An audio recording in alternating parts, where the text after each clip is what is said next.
can't I remember anything?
Alright. Testing 1, 2, 3 and whatnot. This is me trying to adjust to this new setup that I kinda just came up with earlier today, in which I switch from the sofa thing that I have most of the time now to my actual office chair, because maybe that'll work better, I don't know, but I believe it's time for me to begin. Without, well, but not before turning that back on to indicate that all is in order. Also probably get the microphone a little bit closer, I don't know, should probably put that thing down there so it doesn't collide with that stuff, and we are pretty much good to go here. So this is the first of, I expect, well, I don't know how many, but several. To the point that this is gonna take me quite a while to get through streams in the Metroid marathon that I'm doing now. And I am going to be kicking this off with a particularly lengthy one, I would expect. I am going to be playing through Metroid 1 on the NES, which I almost forgot about this, hang on. I should probably do the thing where I put the logo of the game I'm playing in the corner like I thought I was going to do, but I guess I am now, hang on. Is that transparent? Yes it is, it needs to be resized though. There we go. I'll actually make it fit there. Get unsnapped from stuff, thank you OBS, there we go. In case you somehow found your way onto here without knowing what is happening, now there is a clear indicator of it. So not only will I be going through Metroid 1 on NES, but also through the remake of Metroid 2, the fan remake that was released fairly recently, called AM2R, which stands for Another Metroid 2 Remake, indicating that that is not the first time such a thing has been attempted. So all I need to do is open up a few reference things here. For this particular, well, I think for both of them really you could say this to a different extent certainly, but to a similar one. The versions of the game that I'm going to be playing is not going to be, or are not going to be the vanilla releases, but rather, well, you'll see. Like, that's fairly obvious for the remake, because, you know, it's a remake, but I'd be wondering what I mean when I talk about that regarding the original. And I will address that as soon as I find this thing that I'm not being able to find in my reference folder. Damn it, I thought I had this downloaded already, hang on.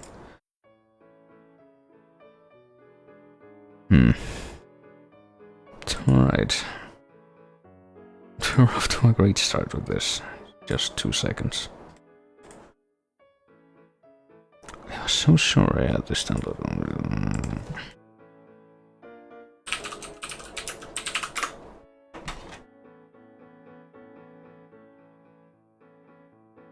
Which of these is the correct one? I'll show you.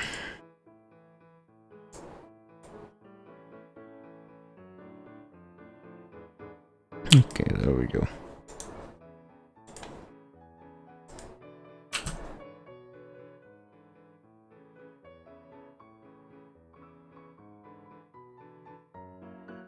Alright, now I'm ready. And I believe this song is, well, this little background ditty that I put on is pretty much ended, so let me go to the place where the games are actually waiting for me and see if I can start this off at last. I've been anticipating this for quite some time now, and now I finally get to execute it, so... let's see, first I need Metroid Railer, Metroid, which you've just heard the first sounds of, I don't know. I think it counts as a couple actually, sounds kind of overlaid, and it's, you just heard more. But you can't actually see anything yet because this thing is not updating like I thought it would. Alright, because I got unselected, I forgot. Okay, let's try this again. There we go, Metroid.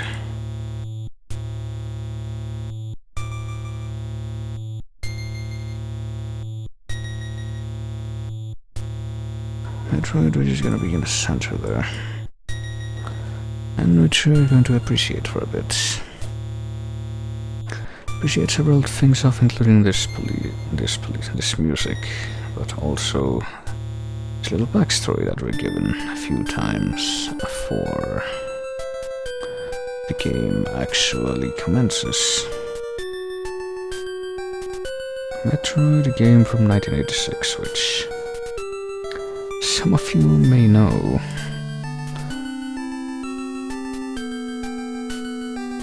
The whole reason I'm doing these couple of marathons is to build up to the release of a game being developed through Kickstarter that I am quite invested in more ways than one, called Bloodstained Ritual of the Night, which is a spiritual successor to the RPG-style Castlevania games created by Koji Igarashi, who is also developing Bloodstained. And, you know, that's a whole other series that I'm also going to be marathoning once I'm done with this one, Castlevania, but the general style of gameplay that those games took after a certain point, starting with Symphony of the Night, was pretty much taken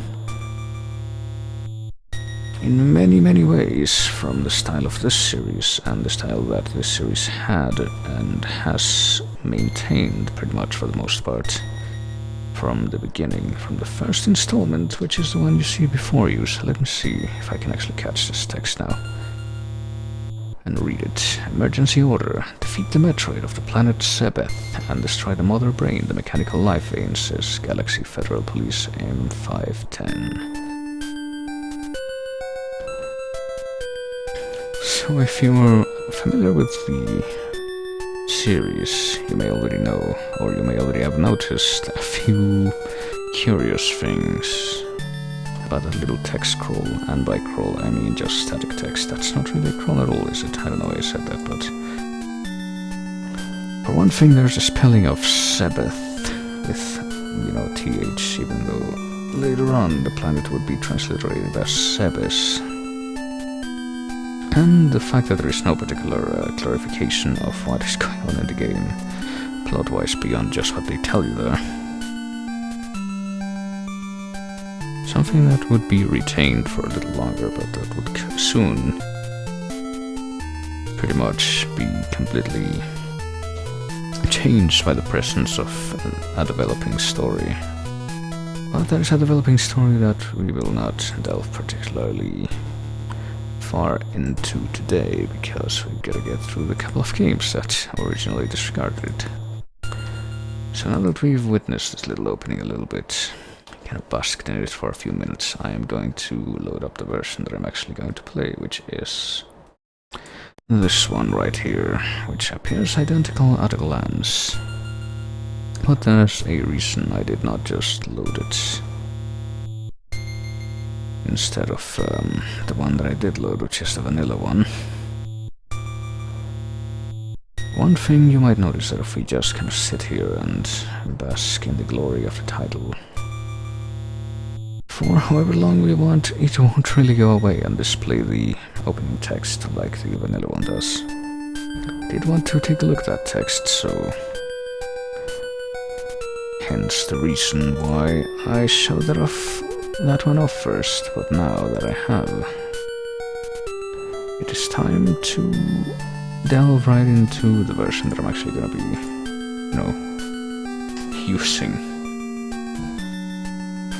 is my way to show the game, so one of the biggest differences, well, it might not be obvious if you're unfamiliar with the series, or just with this particular game, but you might notice that in this version called, it's a ROM hack called Metroid and Saving.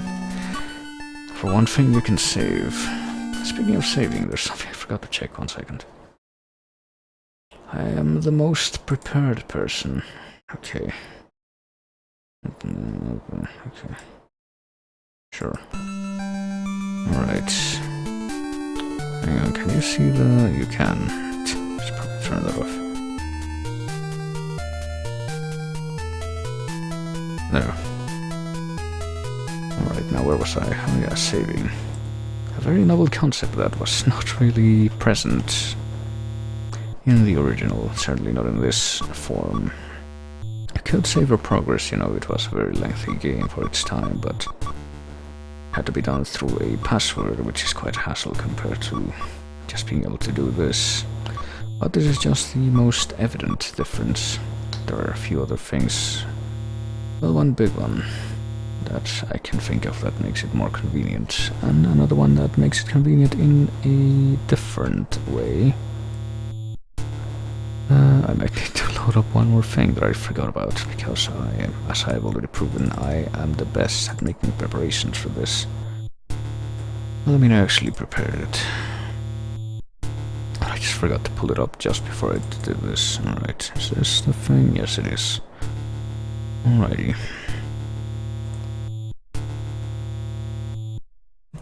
So let's, without further ado, I think I've spent enough time explaining this. Let us begin the game. Let us begin here in the planet Sebeth. Sebeth. It's not really clear how you are meant to pronounce it, even disregarding the difference in consonants between transliterations. But if we head left immediately, we find this orb,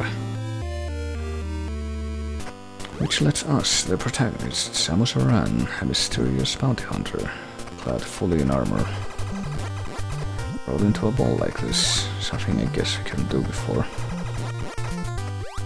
And a few things you might notice. You do this by pressing down once, and using the turbo button to fire, by the way, because I can. I don't need to say anything more, do I? You may notice that these little creatures, I believe Zoomers they are called, when they are on the ground in front of us, they are shorter than our beam can reach, and we cannot crouch or anything like that, so we can have to wait for them to move away from that position or do something different in order to be able to go away with them. Like right now I'm not going to be able to do anything because they're right in my face. Oh boy. And so are these things. The screes is what they're called. As you can tell, they dive on you and want you very dead.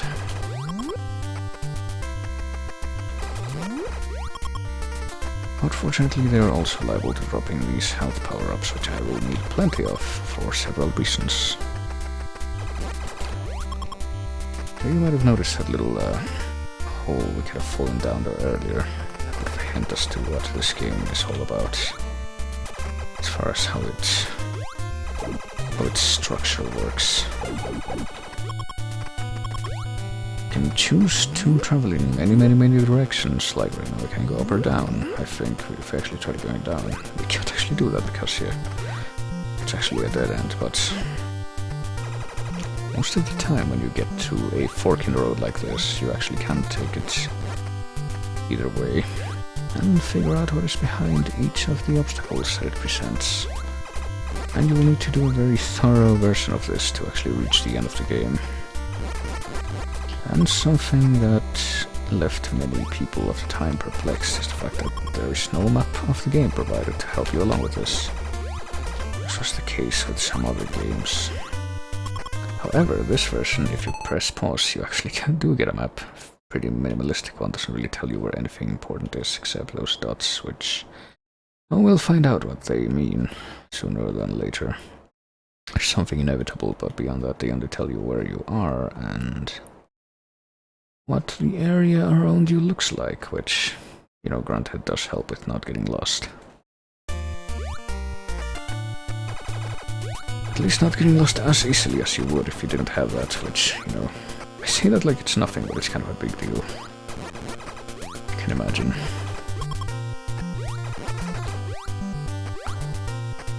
There's also a lot of, if you notice this general structure of the map, I guess I can pull it up again just a second. Just gonna get up here first. Get rid of these things. Red zoomer-like creatures I call geners. I believe they're slightly stronger in the sense that they have more health. Notice that, for the most part, the rooms in the map are just a bunch of straight lines. Long straight lines cobbled together like this. Guess part of what that design owes itself to is, you know, the technical limitations of the NES, but I don't know, I feel it also creates a certain atmosphere. It's one of the big things that this game takes inspiration from is the movie Alien.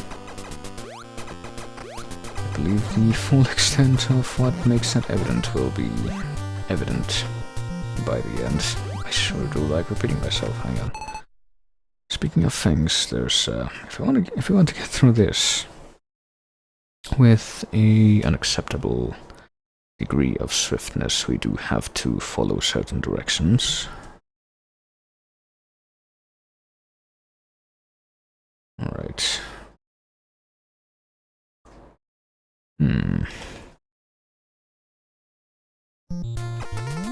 So for now, I'm pretty sure that if we keep climbing up to the top of that room, there is another exit, but I don't believe we can do anything with that just yet.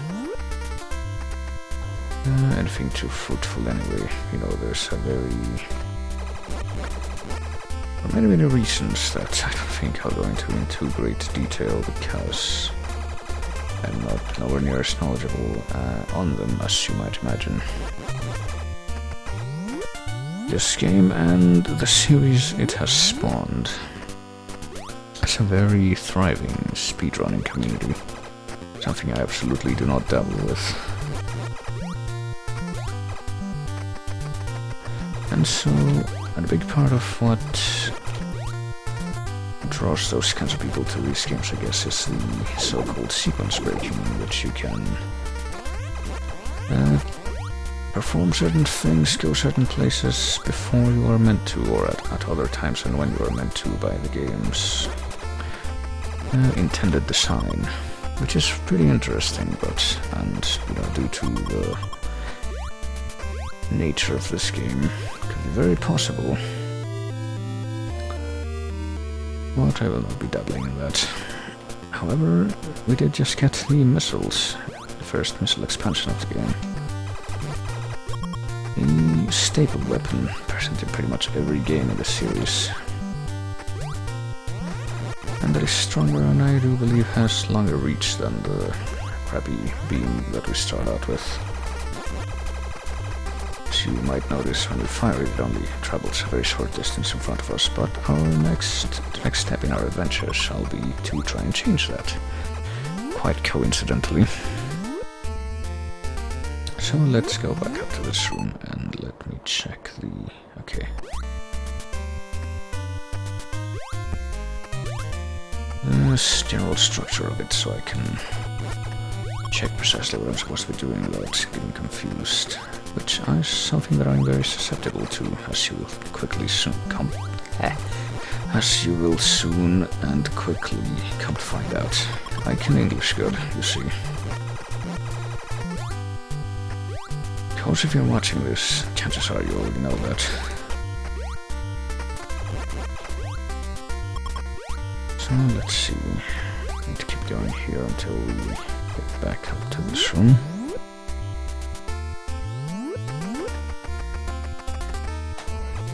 Alright, so maybe there is something we could have done up here. But, I don't know.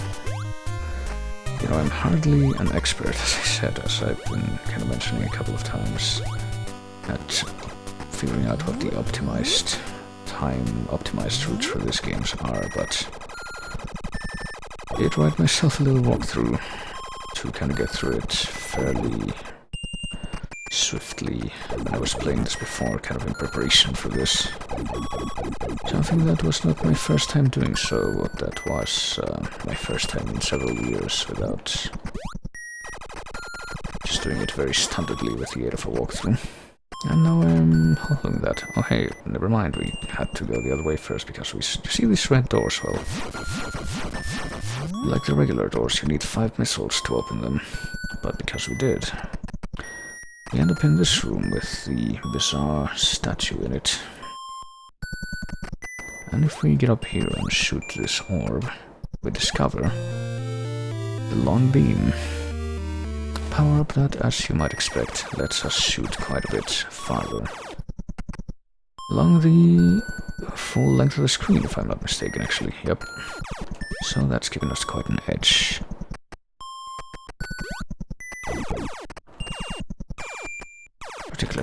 Particularly with dealing with this flying beast, I believe. Whereas before we had to wait for them to swoop in very... Oh boy. Forgot about that.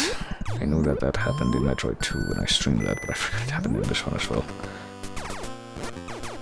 Well, maybe not just flying enemies, but enemies that are at a distance from us that we can actually hit with our aiming. No longer do we have to rely on them having to get close to us before we can strike. We can actually do that with more range now, so hang on a minute. Need to check my thing here. Have a little check thingy that I should probably be updating. Alright, we're going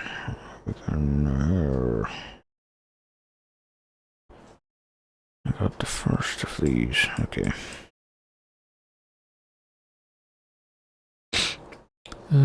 So where am I going now?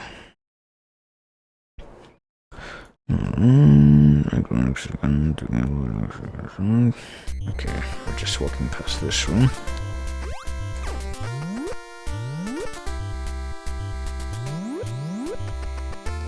And if I'm not mistaken, if I'm reading what my past self is telling me, right, we shall soon discover one of the first of a kind of item that will make me very happy in all of these games. For reasons such as are becoming evident right now, my inability to go through several areas unscathed.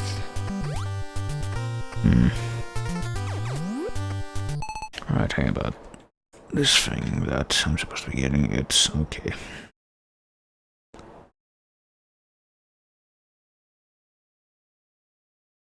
It's not gonna be in my grasp for a little bit more, but it will be before I get to the other side of this, which shouldn't take very long.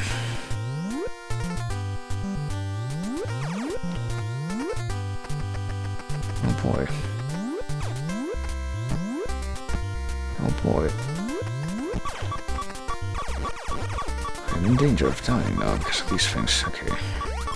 It's going to help me very much. Instead of being hope. So yeah, I'm gonna need some extra health very soon. I wonder how I can get it. Sure would be nice if I had some way of getting that. It's a way to give me an edge. I sure hope that guy doesn't get stuck in the door with me now, like the other guy did. Certainly that would be very obnoxious. Alright. Could this room be the chosen one?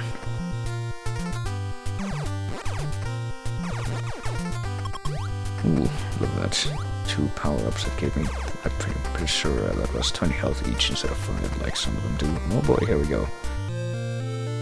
First of several energy tanks, or E-tanks in the game, which give you an extra 100 energy to burn through in your quest to die, which I am being very successful at right now, as you can see. Even the E-tanks cannot provide me any real help.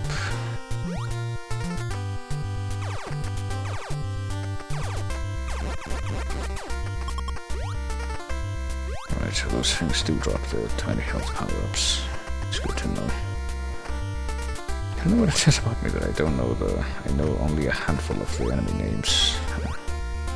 Pretty much the only ones that I can identify easily are Zoomers, Jeemers, these things which are unkillable are called rippers. I guess they rip stuff. Also, I need to check that I'm going the right way. One? Is there?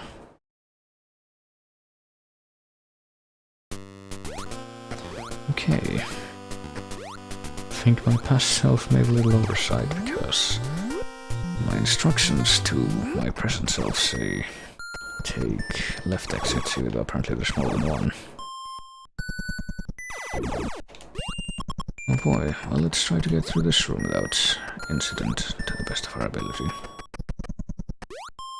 Because something else that is very valuable to us in the long term will become available very soon. Oh boy, we need one more missile. One of you nice people give it to me. Yes, you did. Thank you. Oh, I didn't want to fire the other one, but I forgot about things anyway, how things work. Which is what I usually tend to do, as I'm sure you're appreciating by now. We got the bomb. The bomb. You might be wondering what does it do. Well... oh, that guy just bounces back. Well, now we can actually lay that. Those little bombs when we're in morphle mode, something we could not do before, curiously enough, even though once again the bombs are a long-running staple of the series. Oh boy. So we're like if these things would actually die. Not just take damage and keep coming at me anyway.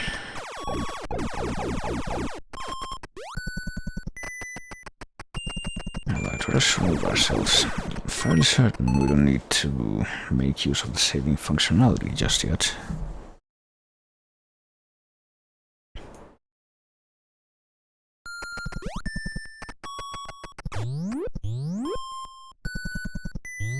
Which we will in a couple of occasions for time reasons, something that will also give us an edge, I guess.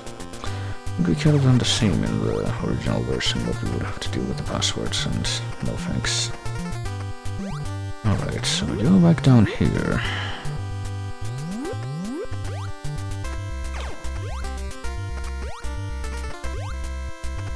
And now...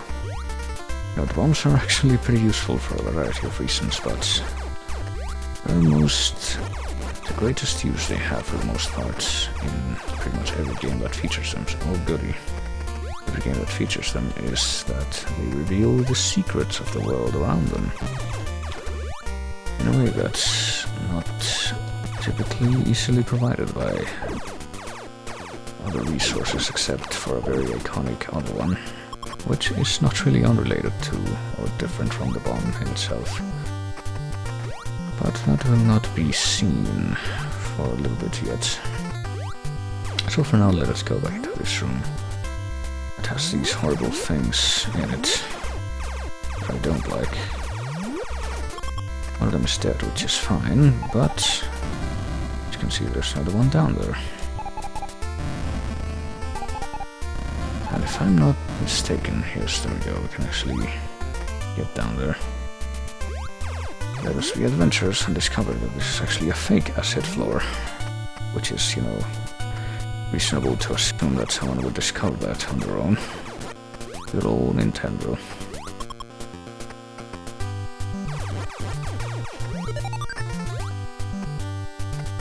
But now that we're down here, let me see. That's the first passage we can...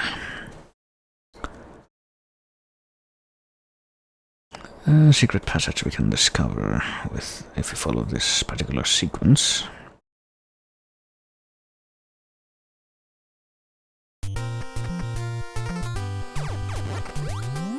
And it will lead us to a particular prize in that. We're back into another one of these rooms with the multitude of flying enemies infesting the hallway, but also, oh boy, this music, which indicates that we'll find another one of these gates, and behind it there will be one more thing to present it to us for our trouble. It is the ice beam this time, if I'm not mistaken, which allows us to freeze enemies, and I believe it will be demonstrated in just a second there, as soon as I can hit something. We can freeze the enemies and use them as platforms now, if we want. That's something we will have to do on a few occasions, if I'm not mistaken. All the enemies that survived the blast anyway, some of them are not quite so fortunate.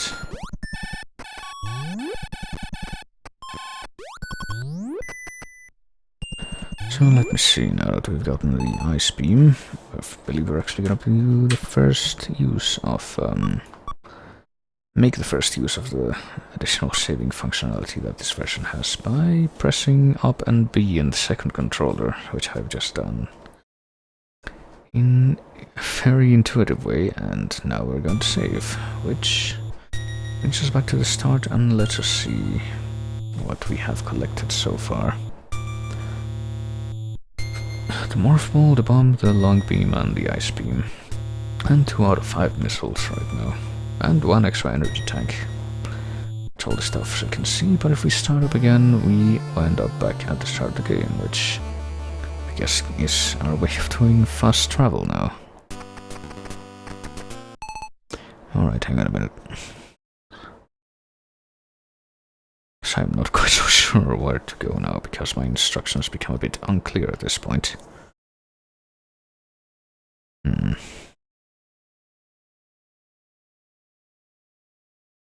Okay.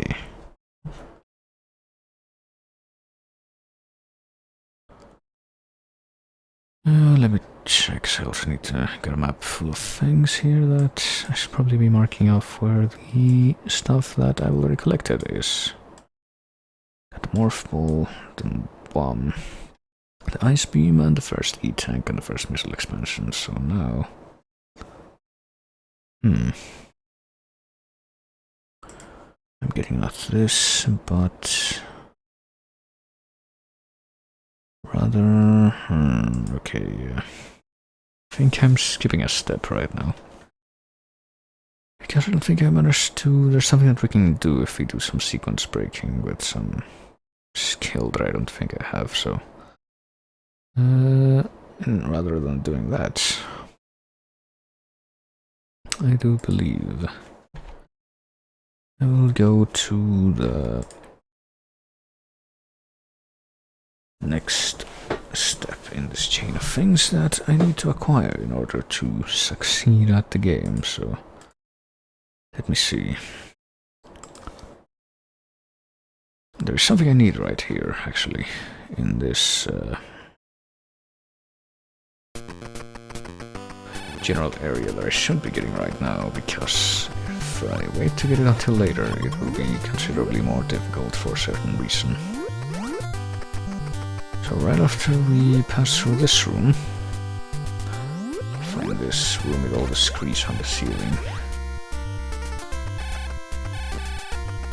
Well, Scree is another creature that I can identify easily, I guess, because it's not really a difficult name to remember. If I'm not mistaken, well, this is about the place. Hang on, so if I shoot the ceiling here, we find a hidden energy tank, and in order to get that... boy. There's pretty much only one thing that makes... one course of action that makes sense, and that's making use of the Screes and the ice beam.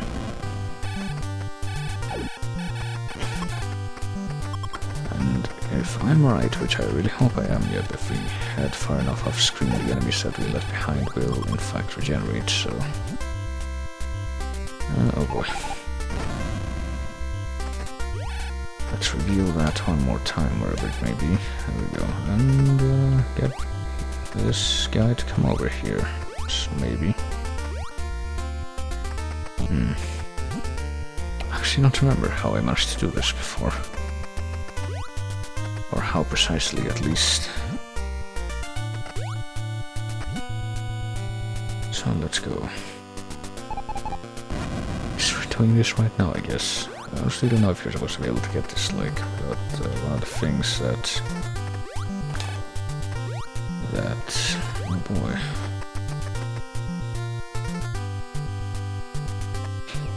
That I haven't acquired yet.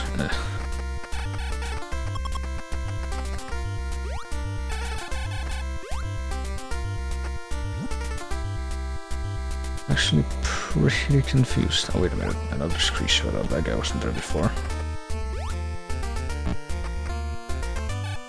Well, now I got two things that can help me with this, I guess. I'm just gotta be able to shoot this guy to the point where I can actually jump on top of him. Get him right in that position. Oh shit. Come on, I don't know why he didn't show up before. Like, how am I gonna be able to do this with... Come on. Come on. There we go. It wasn't so hard, was it? And now I got one more E-tank, which will make things considerably easier, I would hope, at least survival-wise. And now that we have, well, let me take a moment to mark that off in the map and confirm that the next thing that I think I gotta do is in fact the next thing I gotta do. We got the thing, and now it's time for me to go explore one of the other areas in the game, because the one we've been exploring so far is called Brinstar, I believe. However, it is only the first of several. Now we shall embark on an amazing journey to another of these areas. But I don't remember if this is like the first one. That's the only other one that's available to us at this point in time. I don't think it is. There's at least one more, if I'm not mistaken, but this is the first one we will be going to for the purposes of this progression.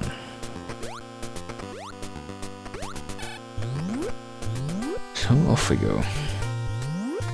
Back over to this this shaft with the golden bricks and the differently colored, more pinkish looking zoomers. And the already pinkish looking Geemers, who aren't particularly accentuated in that regard. Alright, is this the bottom? This is indeed the bottom. Alright, so if we keep going this way, which is where we got the first missile expansion, and if we actually keep going to the end of this hallway, we will discover something different. So let's embark on that journey.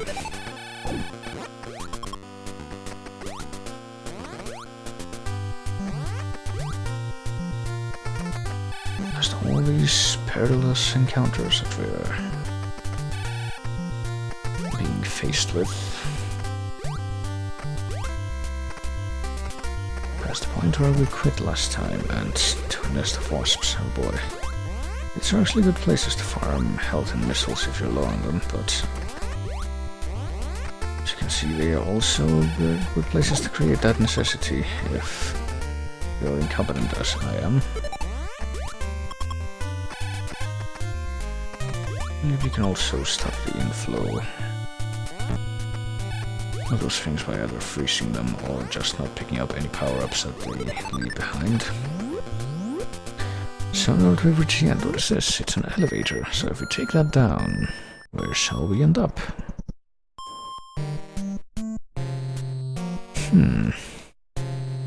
Well, this looks different. We got dragon heads here, purple dragon heads, and platforms that look kind of like bubbles.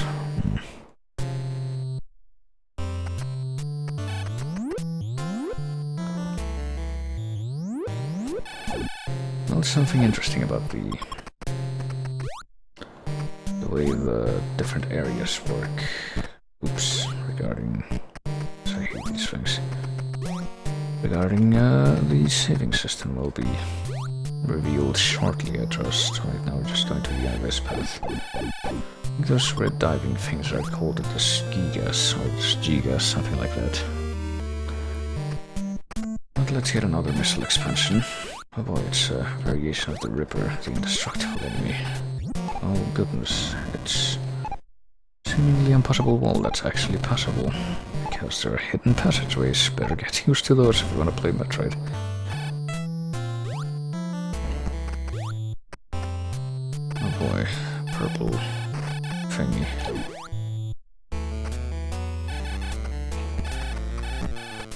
Oh boy, this is a great hallway, I love it. It's not at all infuriating. Let me see here.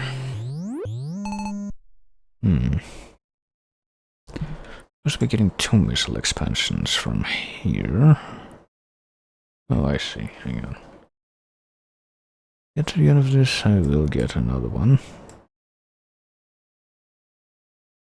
So let's head down here. There's not terribly many obstacles in this particular drop, but there might be in here. Oh boy, my favorite thing in the world. The enemies that do this motion.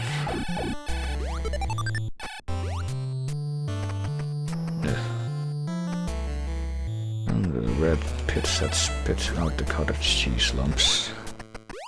Can't really see what those are supposed to be. Rocks maybe, but well, we find another missile expansion. But beyond that, there's not really anything here. This is just a dead end. And it's for real this time. There's no secret passage or anything. So let's make use of this again to save, and this time when we continue, we will be at the entrance to Norfair rather than the very start of the game, so isn't that just great? And this time we will be going right instead of left. Now the reason is what precisely we will be doing after we make that basic navigational decision.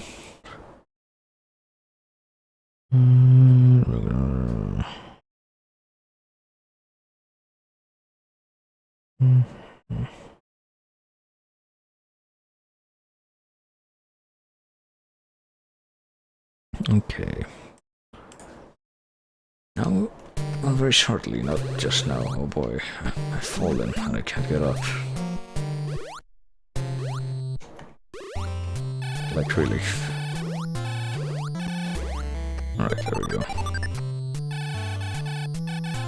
Oh, I sure hope that guy happens to cross my path. Okay, the path of my missile bullet beam thingies.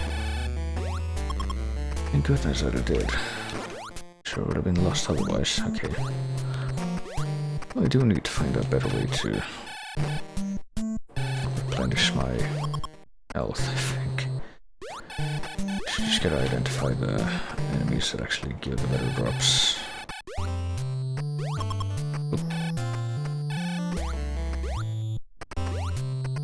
If we make it to the end of this hallway, looks like we got...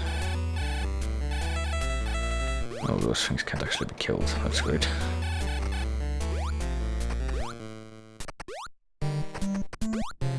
These little cloud-like structures are floating rocks or something.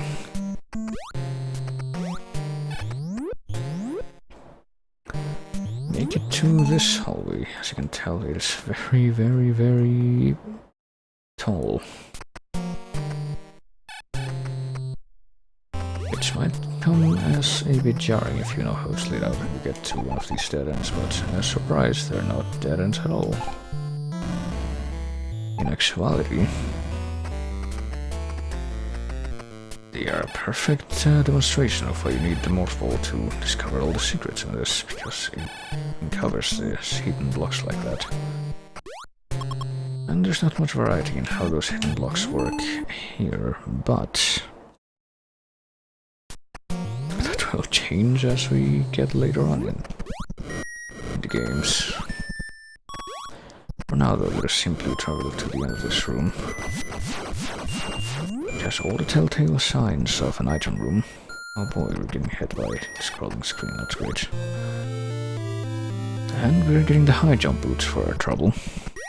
Oh boy, we can now jump higher. going in this direction, he wondered. Apparently we can. Or can we? Can we actually keep going in this direction, though? Should we keep going in this direction? More to the point.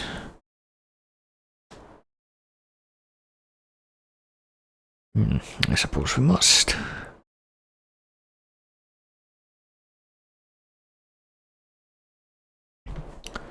Let us continue on this bizarre adventure that we're going on here with Samus.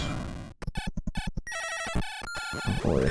Samus and horrible bumpy obstacles of death. Come on.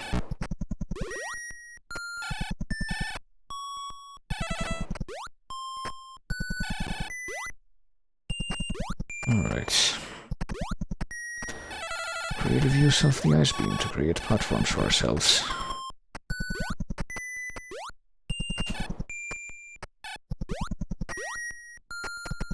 And necessitated use of the high jump, which I don't know if it's gonna be that useful for helping us escape the lava pits that I will inevitably allow Samus to fall into through my incompetence. Oh boy, we're down to one energy tank. That's a good sign.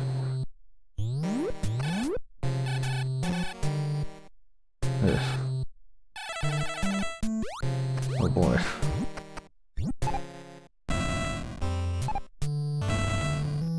Oh, there goes my extra energy bit. As you can tell, I am the best at everything. Alright, we got that one. At least it's one of the shitty 5 ones, but whatever. Yeah, we can grind energy here if we want, I think. All those things are faster than I remember. Damn it.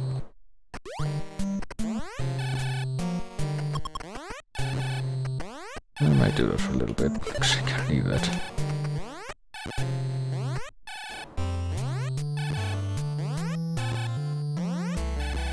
These things do not want to give up the energy, though.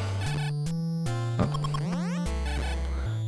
But they're only the crappy 5 at a time increments. That's not good. I guess I'll fill out my missiles as well. That's not remiss either. When I get full missiles, actually, I think I'll stop doing this. One moment.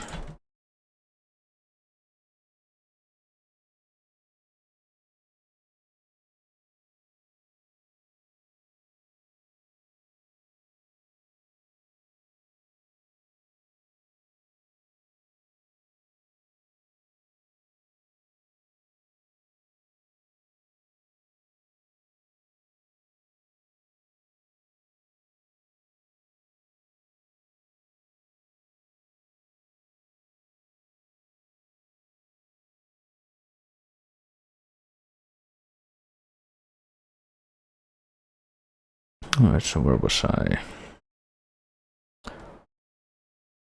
One moment.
Alright, after that long-winded and unexpected and unwelcome interruption, if I can continue, what was I even doing? Here, I'm trying to get to this hallway on the left. Maybe one day I'll get there.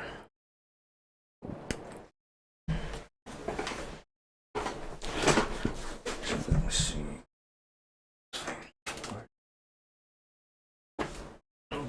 This get, oh boy, did this get disconnected, that's even better.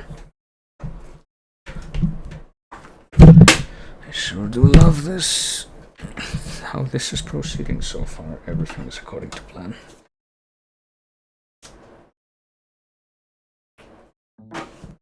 And now it's set to player 2, wonderful. Does it still work? Of course it doesn't. Oh, oh boy.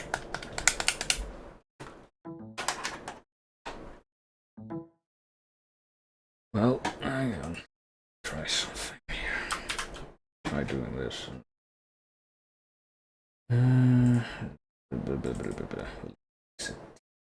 Let's fix it.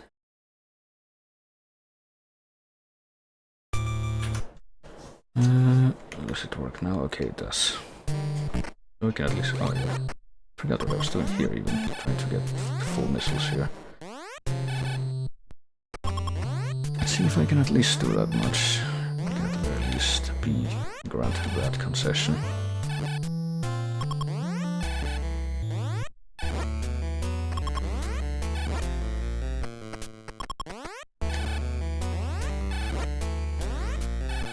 I don't know if I can. Once again, I'm gonna be here for a while.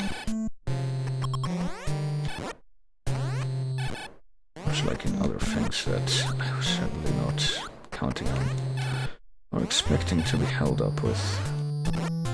This too is gonna be a part of that. Oh boy, and these energy bonuses I'm getting don't even matter when I'm keep falling back into a lava like that. Anyway, if I can only get that last missile, I can just forget about this, but I don't know. So yeah, that's a great thing to find yourself saying in the middle of something like this, isn't it? So yeah.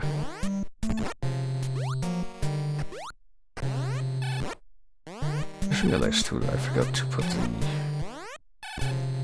idle screen on while I was away.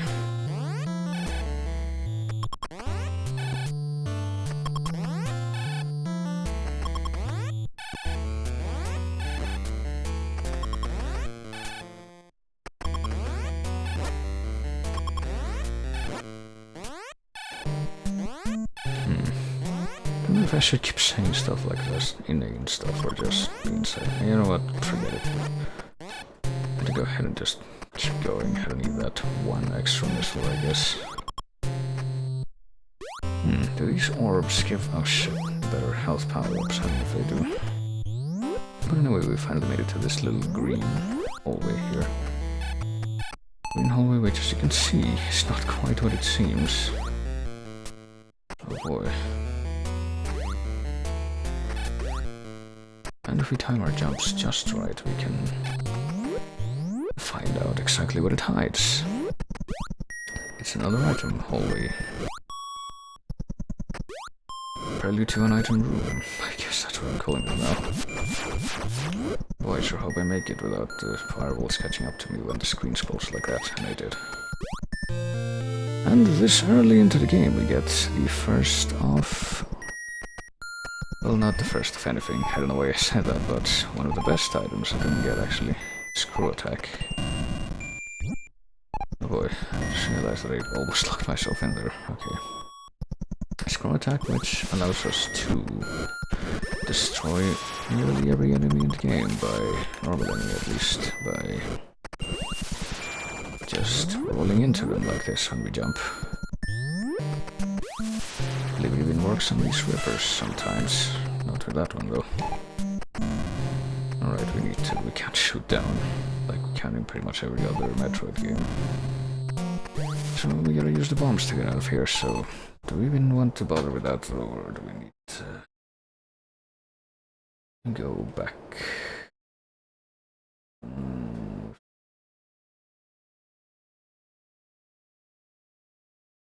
Well, let me check off the other stuff I've been getting here. should be doing anyway. Okay, this, I got this.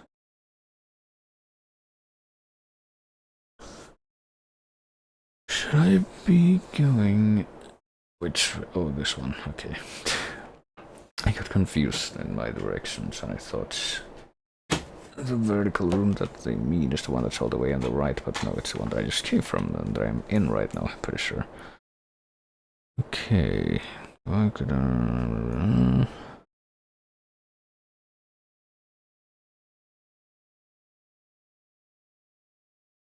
think I see where I have to go.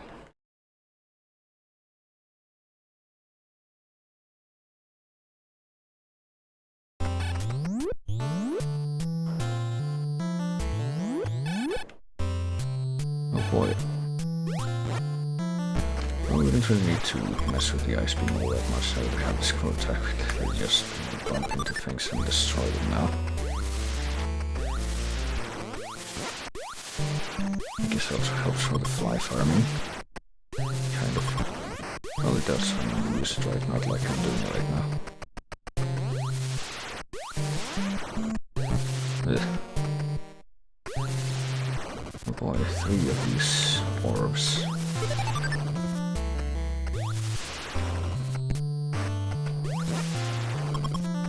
At least they do give the good health stuff though. Okay. Somewhere in this room we just go down. And you know, we keep going down through this fake floor that's obviously fake. You would know that without the map, wouldn't you? So evident.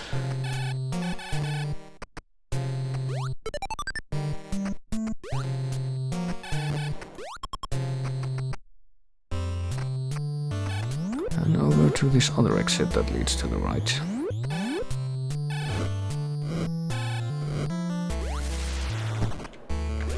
I should not be bothering with this. Hang on.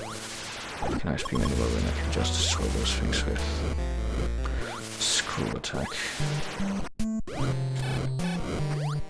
Boy, let's...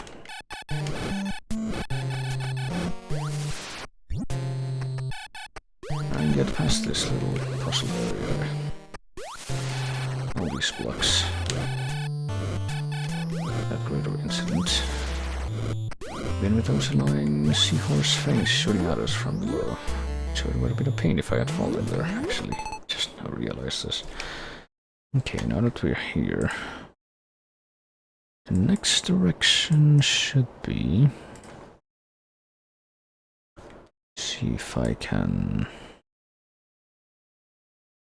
ascertain this from the directions I left myself many eons ago. By which I mean like a month ago at the latest.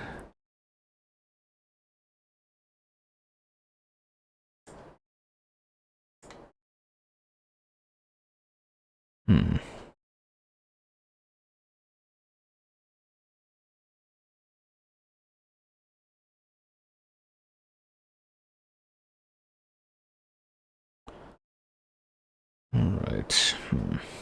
Apparently there should be an E-tank nearby. I guess I should have gotten that first. Alright. So there's a few things I need to get here, but the very first thing I'm gonna the very first thing I'm going to acquire is in this direction. I am almost entirely certain. Let me look at the map again because okay. Oh boy. Try to log my screw attack being interrupted by the ceiling. Oh. Or when stuff like that happens that I cannot physically explain. Okay. Looks like the purple, this G-Gaff. Oh, wait. I don't know if I might be dead now, I'm not sure. I'm not entirely certain if I can escape this or not. I wouldn't put my money on it though. I don't think I can. I think I just died, I guess. I've never had this happen before, I can tell you that much.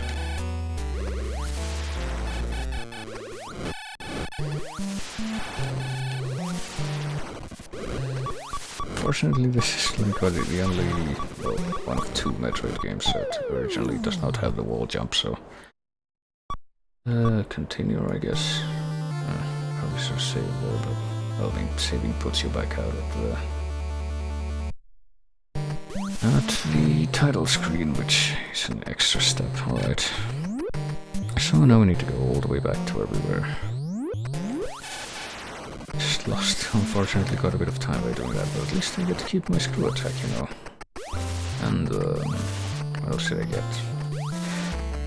I'm very good at remembering things at the high jump too. I believe that was the last power-up I got before the screw attack.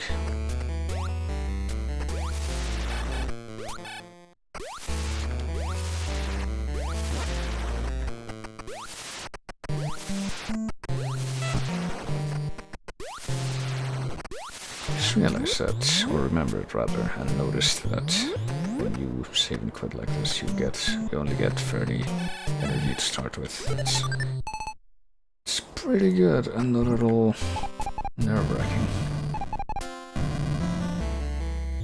Let's try to make our way back down to...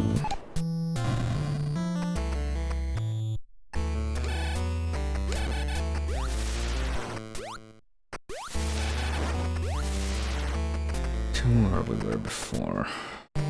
Is this the place? I don't believe it is the place. Or maybe it might be. Okay, never mind. I think it is. I almost walked right past it too. Like a smart person that I am.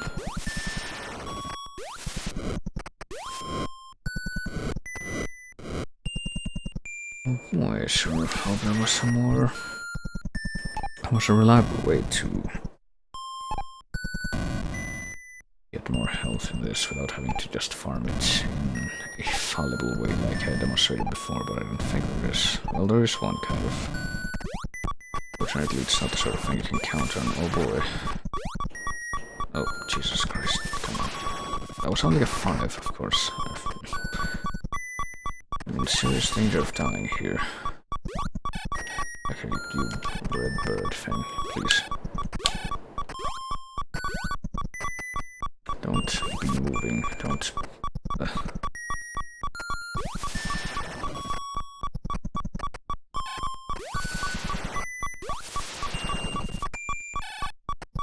Damn it, damn it. Oh. This is kind of a problem now.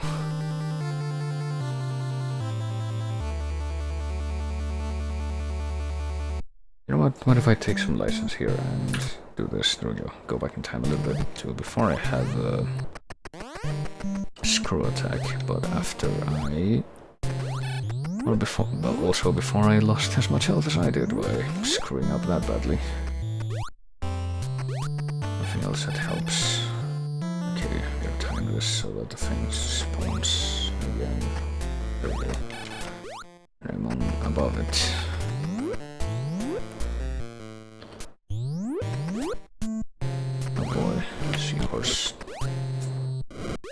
Lava things, the most fun things to deal with.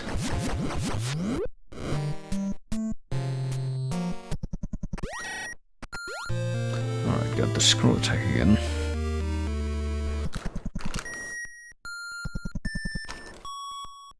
So let's get hurt by the freaking orb itself. That's another great course of, or not course of infinite development.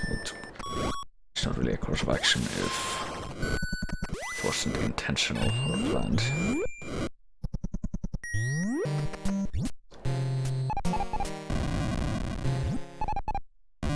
Just short. Alright, let's try this again, shall we? Let's see if we can get through with less horrible failure this time. Completely unexpected failure, that's what this turned out to be all about. Breeders.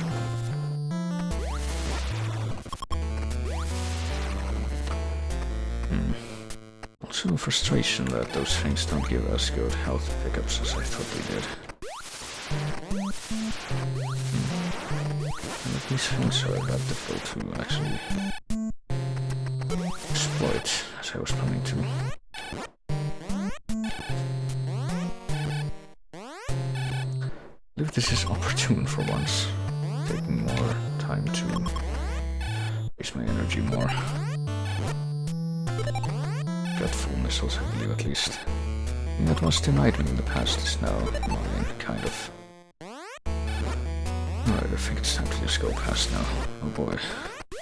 There goes so much for my strategy. See, that's kind of a... This is pretty much the reason why you... Fucking hell. Why you want the reason... Why you want the reason, no. Why you want to get that energy tank near the beginning, that you freeze the scree to get to early, as in before you get the scroll attack, because if you do wait until this point, then you see how easy it is to just destroy the enemy that you're trying to platform on by accident. So I'm quite glad I managed to get that, even though the actual screen that I needed to use for that somehow for some reason didn't spawn properly at first. It was weird and disconcerting, but ended up not mattering. Alright. This looks familiar. In a bad way. Oh boy. Sure do love these things. Alright, please. Can I please not die? Again, I already died once. Boy, I sure do like these lava seahorses. They are not infuriating to try and get past at all.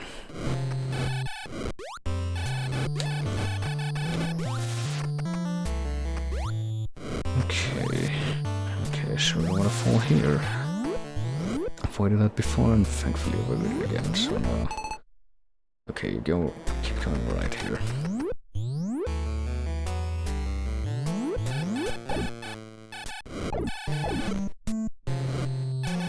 Pretty sure these purple fuckers do at least give a good health power-up, so...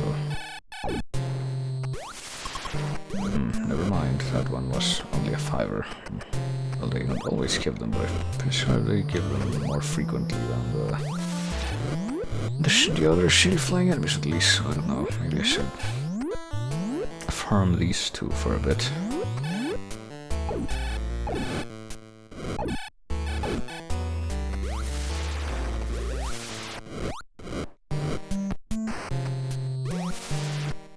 Boy, and I couldn't get either of them. I only lost health during this run, that's good.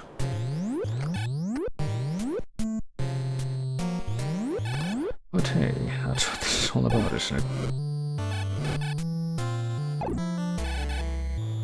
Trial and error. Right, let's see if this fucker can leave me alone now so that I can at least collect one of these. Okay, let's not fall into here like I did before, screwing myself over completely. Alright, oh boy. Alright, well at least I'm still alive. That's typically a good sign. And what do you know, it looks like we have another fake floor in here that's very, very obvious.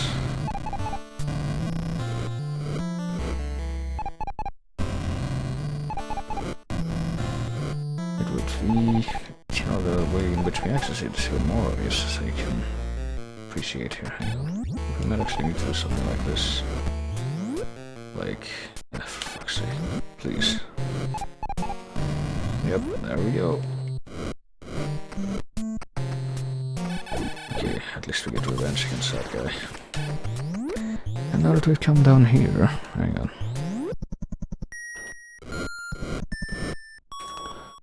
Okay.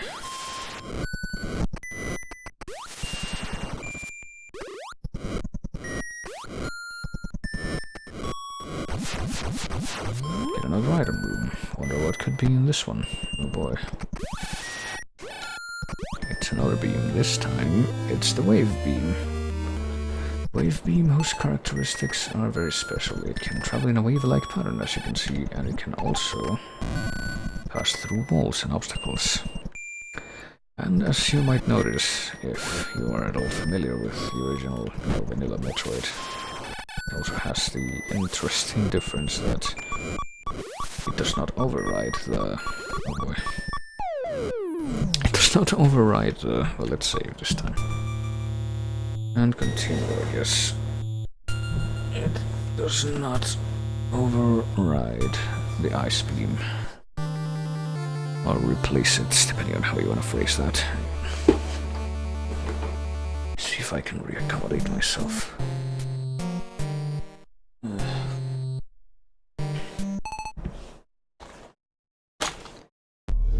Wait, what? Oh, Jesus Christ, Steam, I didn't want you to open this fucking shit. Why do you always do that? It's called a slip of the thumb. So who cares if I fucking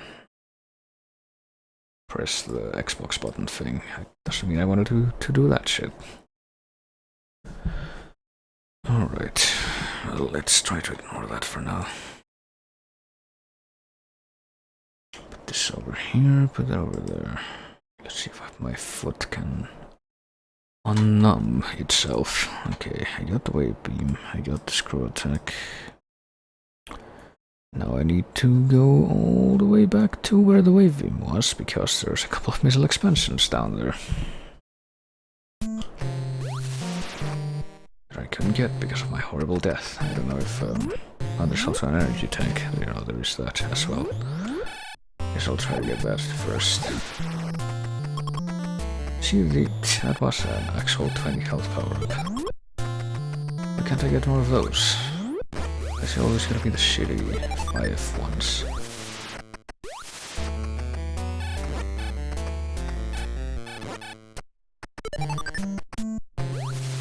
Why am I getting missiles as drops when I'm actually, you know, full?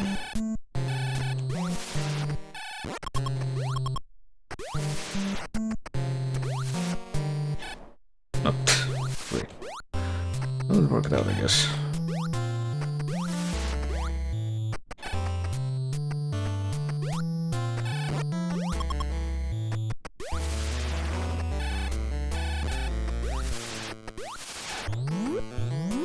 Okay.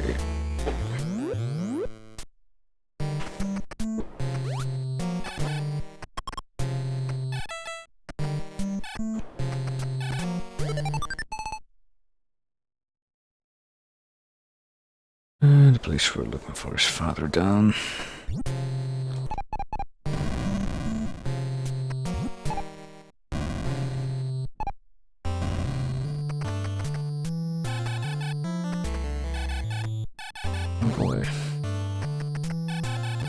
As you notice, the wavy pattern of the wave beam also lets us kill these enemies that are too low to the ground to kill with a regular beam trajectory, which is quite useful. Its own way. I wish there was an easier way to kill those lava dragons, though. They are not something I enjoy at all dealing with.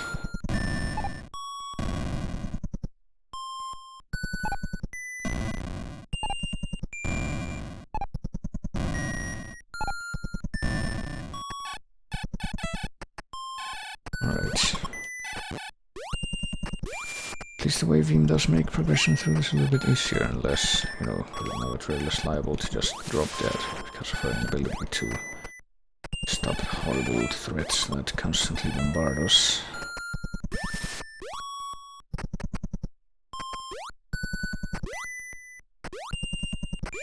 Well, we are unable to stop that fucker, but who cares?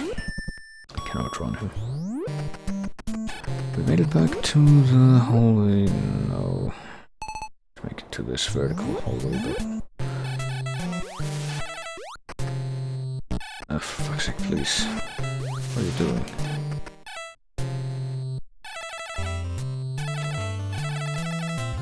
Can I get past this thing yet? Okay.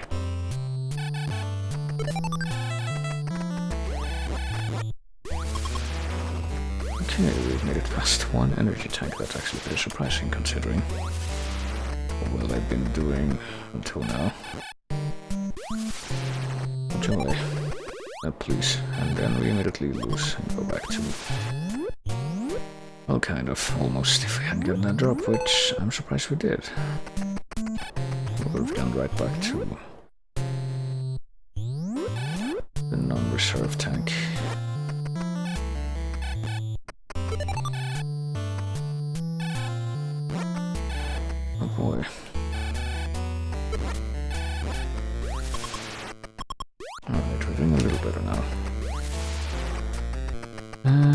I'll try to say that though, because I'm entirely convinced.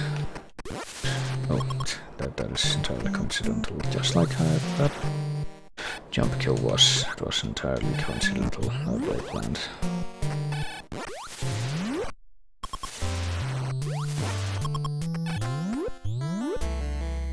Okay, so we made it over here. We've gone down the path, the curved path that leads to the wave beam room before, and so we've gotten that. However, there is another path we can follow that we can see on the map.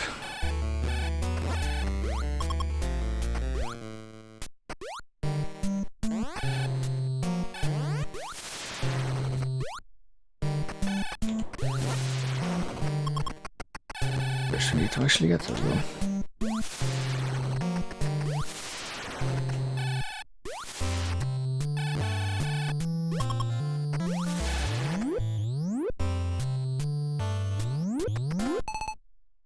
This is a place, or did I just go right back? I just went right back. Oh boy, I'm a smart guy.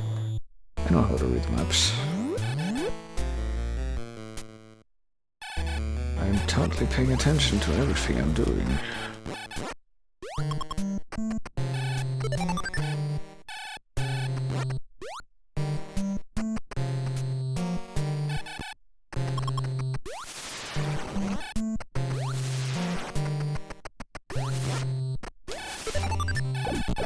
Oh, great. Oh. Is it even gonna be... Nope, it's not even gonna be 20. I knew that would at least compensate for that, but... No, that would be too good. I think we just got a couple of those then. Okay. Gotta remember, this is the very visible, very obviously fake lava floor.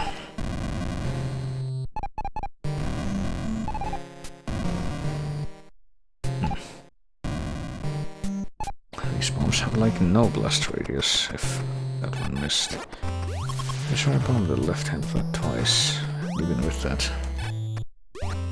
Please.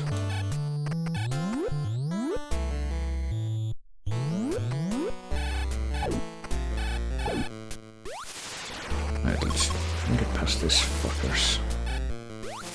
Which are not shooting fireballs as much as I thought they would. What's going on? Okay. There can only be so many destroyed blocks on screen at a time. That's strange, but you know, weird NES limitations. Okay, so now we're back here. Now we find a way down somehow. We'll figure out how eventually. There we go.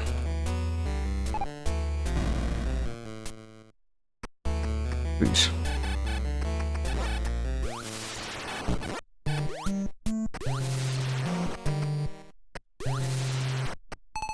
And there's only one way here, so let us travel through.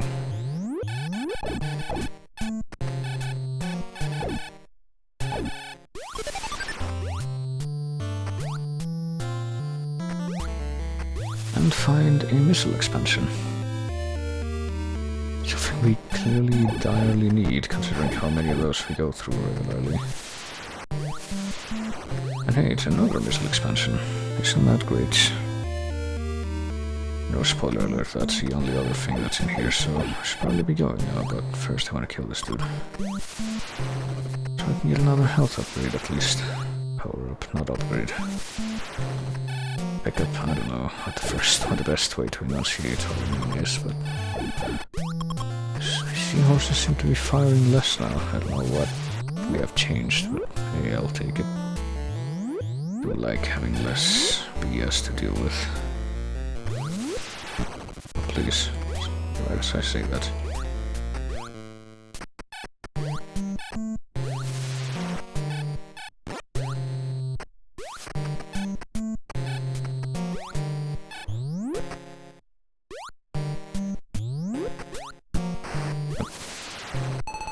Okay, well, we've gotten these. Let me mark those off on the map.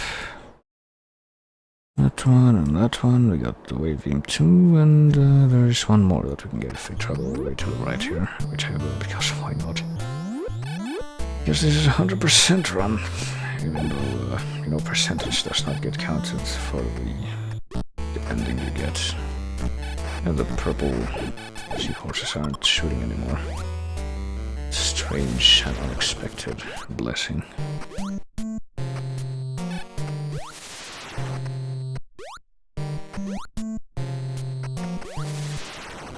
Oh boy, exactly what didn't want to happen in multiple occasions happened. And of course, well, hang on, let me try and try, well, freeze this fucker by shooting once, but of course that's not how many times pressing the button once resulted in. Okay.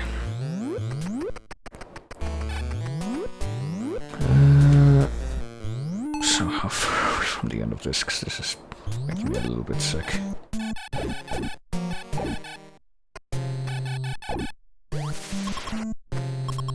I'm going to need what comes after this diary, I'm telling you. Okay, please. Samus, please stop screw attacking and actually just go. Go, and then be unable to go because these blocks refuse to disappear, because there can only be so many disappeared blocks at a time for some reason. Okay. Can you at least get over there? Okay, oh. There we go. That's how we get all the way over here.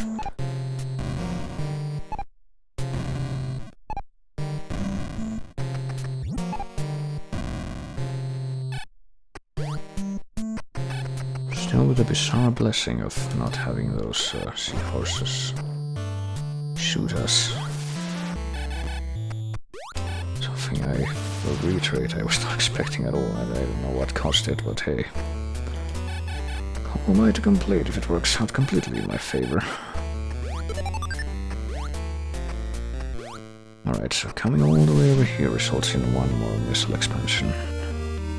And I'm pretty sure that's the only one there is here, so not terribly much of a point continuing on, I don't think. There should be no, never mind, there's nothing else, so now we go all the way back, because there's one more item we need to fetch from this area before we're allowed to leave. Oh boy, I'm sure I'm glad that didn't drop me in the pit.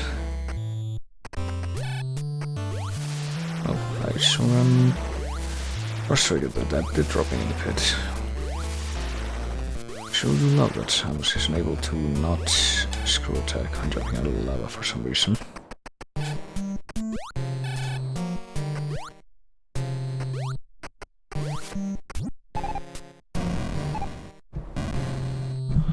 Alright.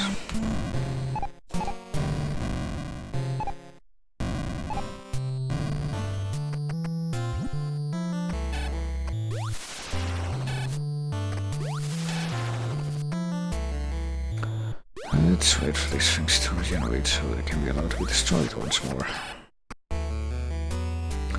I say that without any hint of anything weird. Okay. Is that guy's trapped down there? Oops, what? Okay, so that guy was like a zoomer thingy flame creature, and then he turned into purple Disgigas when I shot him back. Okay. That makes sense. I need to go all the way to the left, I think, and then go... is that where we need to go? Yeah, damn it.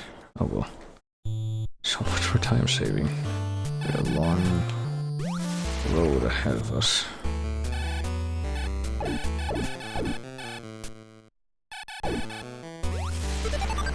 Of course, the power we can actually get without getting screwed over is the one that I don't want.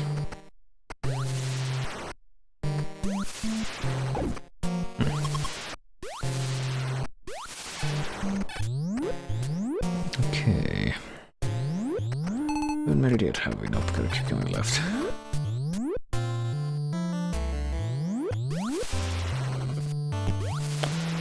Well, only one way out of here, and that's to take massive blood damage. Please don't be alive, thank you. I can survive this, considering what my reward will be for making it to the end of the next route.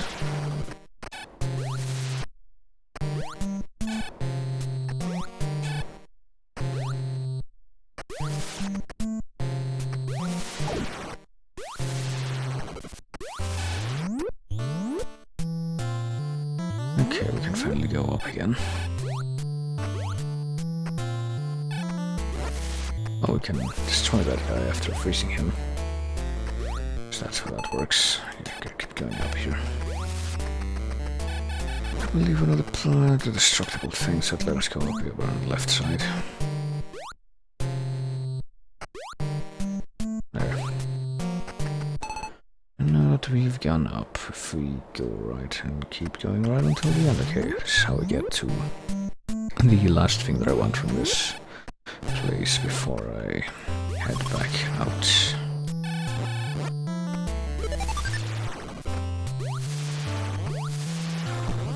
Oh boy.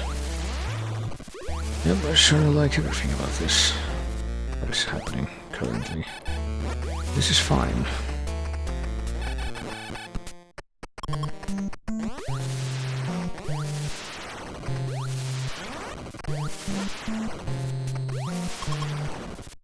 Alright. This is one of the passages I took by accident before because I'm very perceptive. But this one should be a heretofore unseen one. Entering into now. Oh boy. With these bouncing spheres that only give 5 health per pickup. Very generous.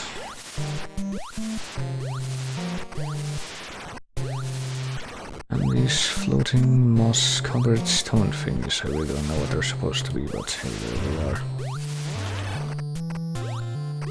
Oh boy. Oh boy.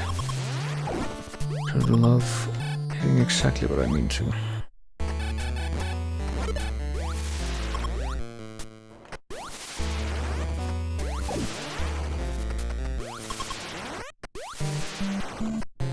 Alright, so we're only halfway there though. We got these destructible places, which I don't even know if we can get to. Okay, that's what we do.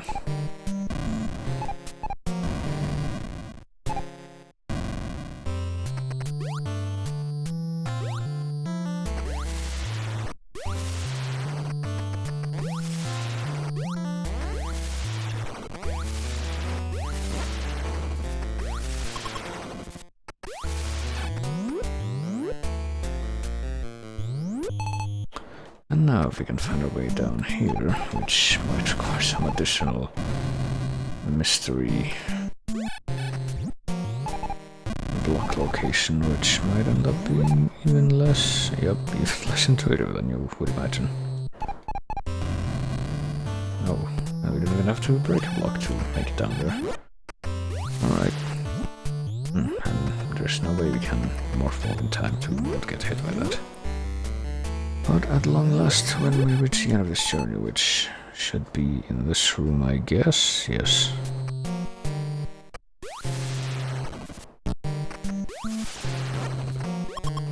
We will be relieved to find that scroll attack somehow stops being effective before we hit the ground. Oh, we have to go down there, that's nice. Okay, let's do it. The howling horrors of the lava to find another energy tank. Oh, we can destroy the octopi things. Jumping squids. And at last, now that we've collected this energy tank, we can actually...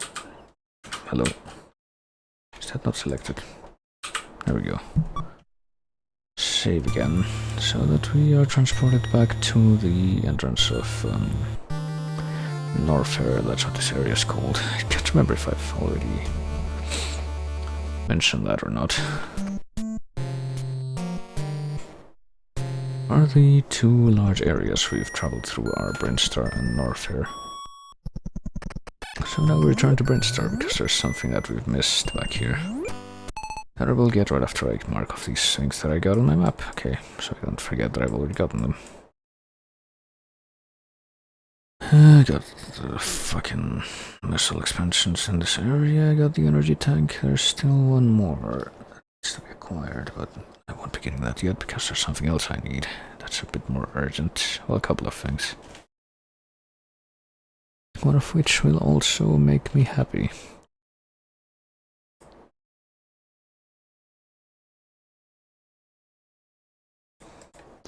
Just gotta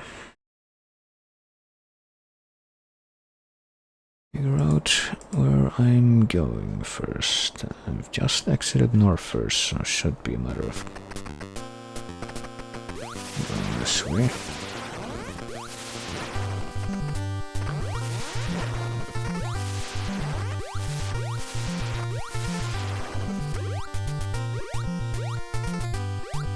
Jumping really good.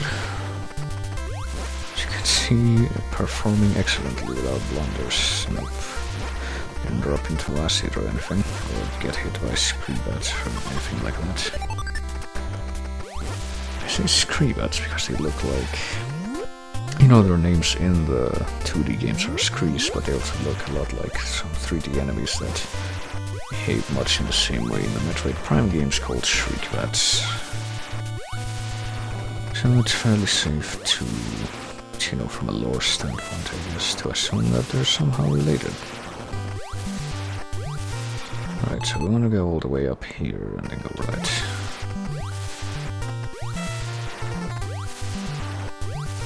And oh boy, I sure do like having the scroll attack for this segment, let me tell you.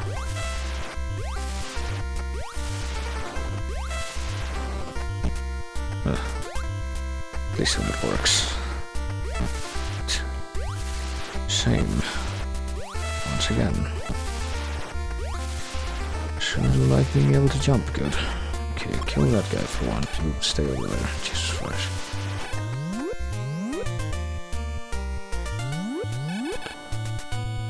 As you can see, in everything I try to do, I am very effective. Please, everything I try to do. And we just keep going this way. Going to this one tile acid pit. Very easy to do when you know what you're doing. And, okay, to go through these tunnels, we need to, first of all, not be foolish. I think we need to be on the very top one to actually make it anywhere.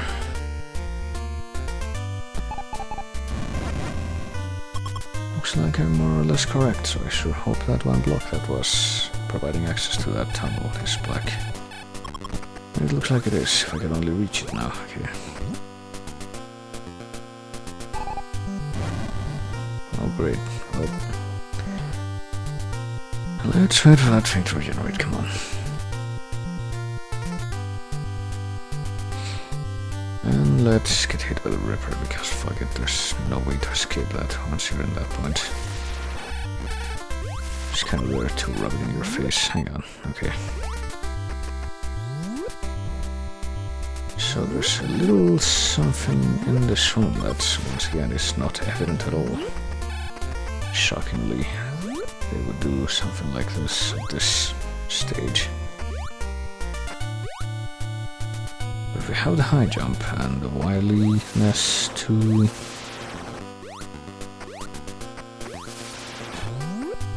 figure out which of the platforms are real and which ones are not, or alternatively if you use the ice beam creatively, which, as you can tell, I would not have been able to do.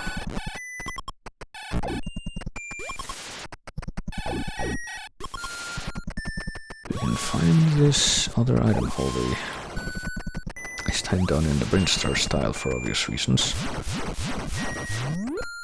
Which leads us to... oh boy, of course we get hit by the fucking Gmer right as it's about to end. To the next upgrade, which is the Varia suit. Something I kinda wish I could have gotten before, because what this does basically is... it lessens the rate at which you take damage. I think it would have been very useful at that little misadventure I had down in Warfare. Well, canonically I haven't died at all because I turned back time, but get the Varia suit, and there's a couple of other things we need to get that are nearby, but assuming that is not the case, okay.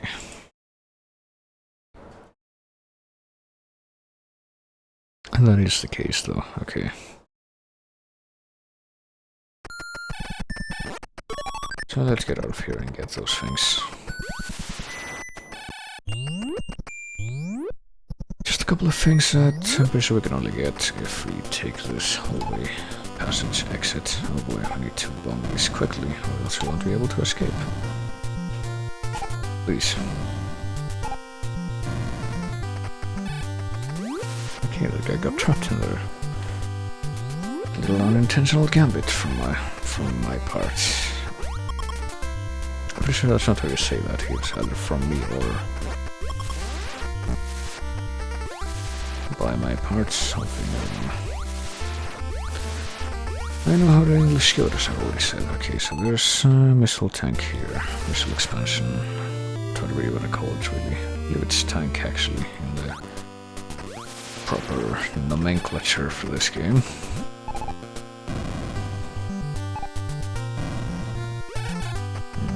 How do I get over there, then?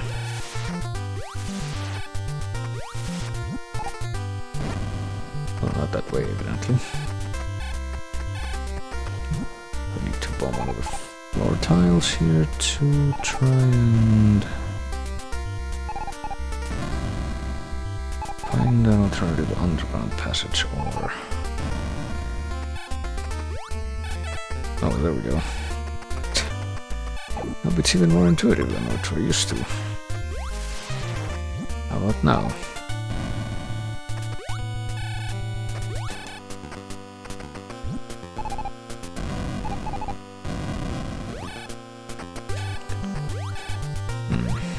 I don't know.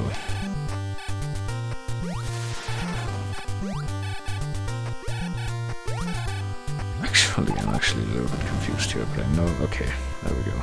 Has to be some way, because there's an energy tank right here. And I want it, and I've gotten it, so... Let's try to save once again if we can. To be sent back to the start. Let's mark this off, Mouse, please actually move when I tell you to, and move in the places that I tell you to. Okay. And now that we are packed with this many upgrades, now that we are significantly more durable than our initial form,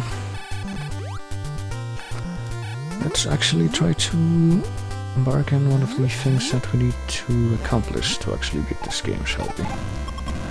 Let's head down here, a place we could not have accessed before without the morpho bombs.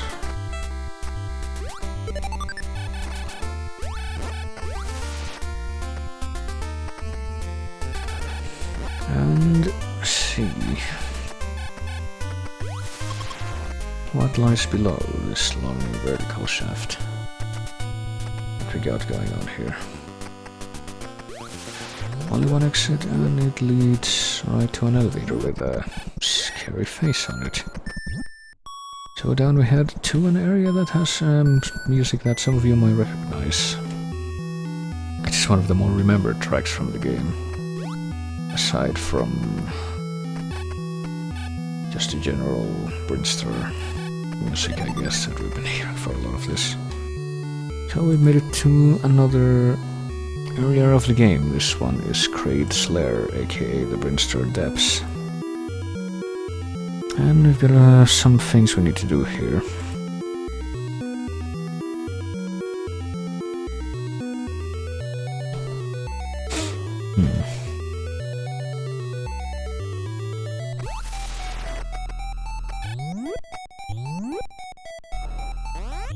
If we explore these side passages, which as you might notice we have different coloration still, and different, oh boy, I need to do some more of this. Different appearances for a bunch of these monsters, like these things that hop from the ceiling with inverted gravity, and also flies that emerge from the acid at the bottom of the screen. Things are certainly taking a step up from before, as far as unexpected. Okay.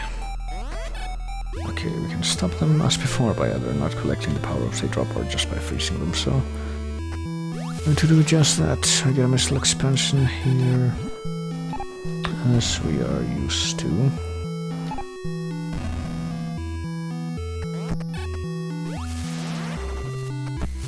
But that is not the only one that we can find around here. There should also be something over on this side. Which I guess could have makes more sense to get the one that I did first, because that's how you can get enough missiles to open this way. Which leads to even more missiles, as you can see.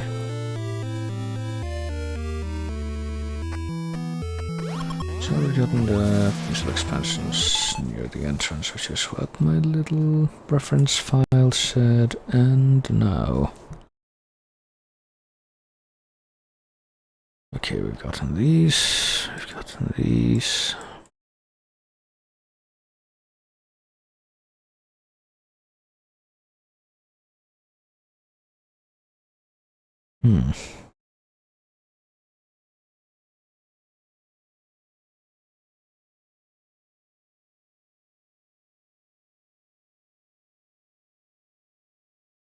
And hang on a minute, there's some missiles down here that we can grab. Okay, those.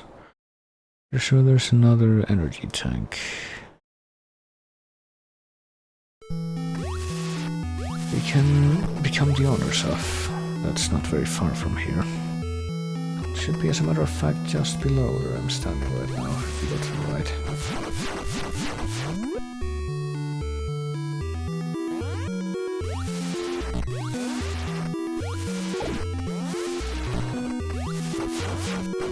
And stop shooting missiles like an idiot, rather.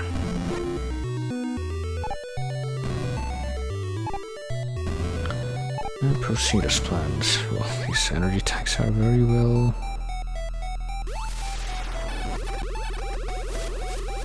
Oh boy, I sort of love how I'm not even registering that power-up thing.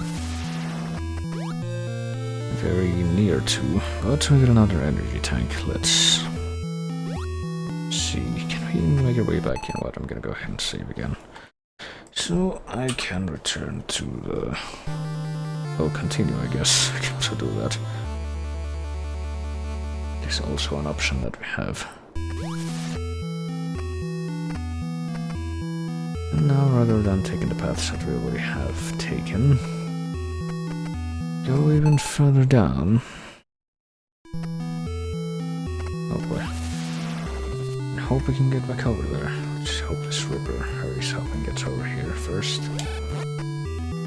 And we can actually freeze him and keep him in place. And then there we go.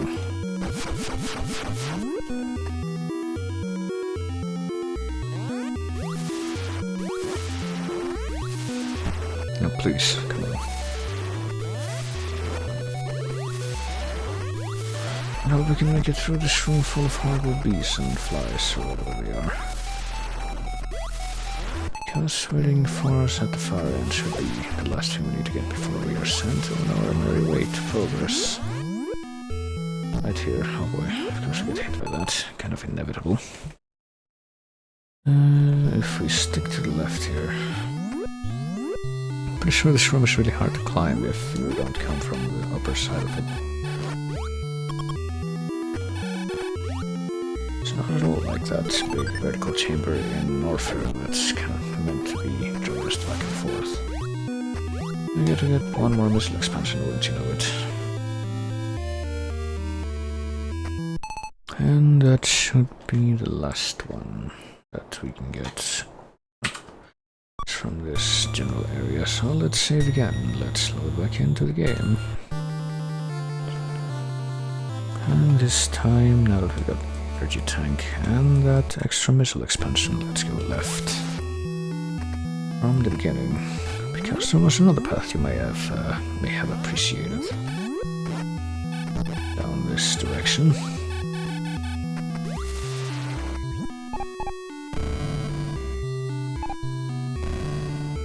Just need to actually make our way over there to be able to find out what lies on the far end of it. It's clearly something very special.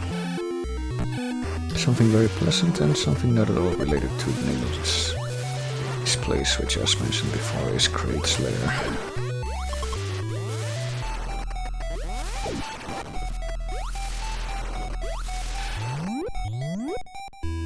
Let us simply take our way down, make our way down to this fake acid floor and down the shaft full of horrible rippers that can come and hit you out of nowhere with not much you can do about it. And keep coming this way, I thought, but it didn't actually happen. Okay.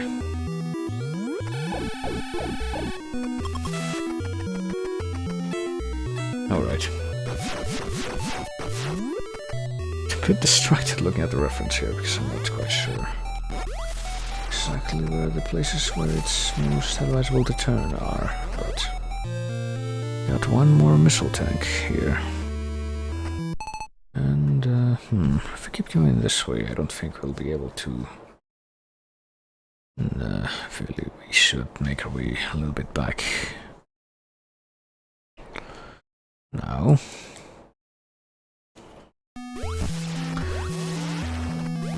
Because we just went through a couple of rooms that just seem to be like little connecting chambers with hopping enemies in them. But of course, if you look at the map, you can see that that's not quite all they are. And if you're somehow curious enough to discover that you can break the floor like that, you can find a secret passageway down here.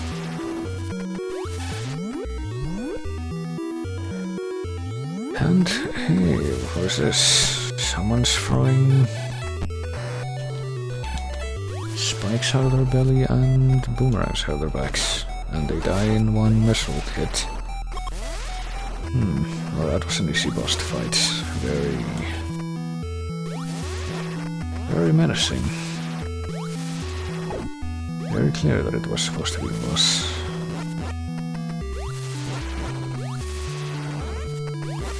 If we keep going down this hallway, alright, it will only become more clear what the meaning of all that was.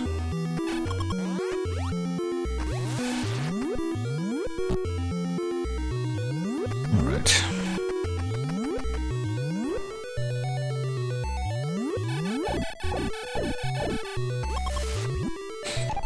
It became very clear, just like it's very clear that we can also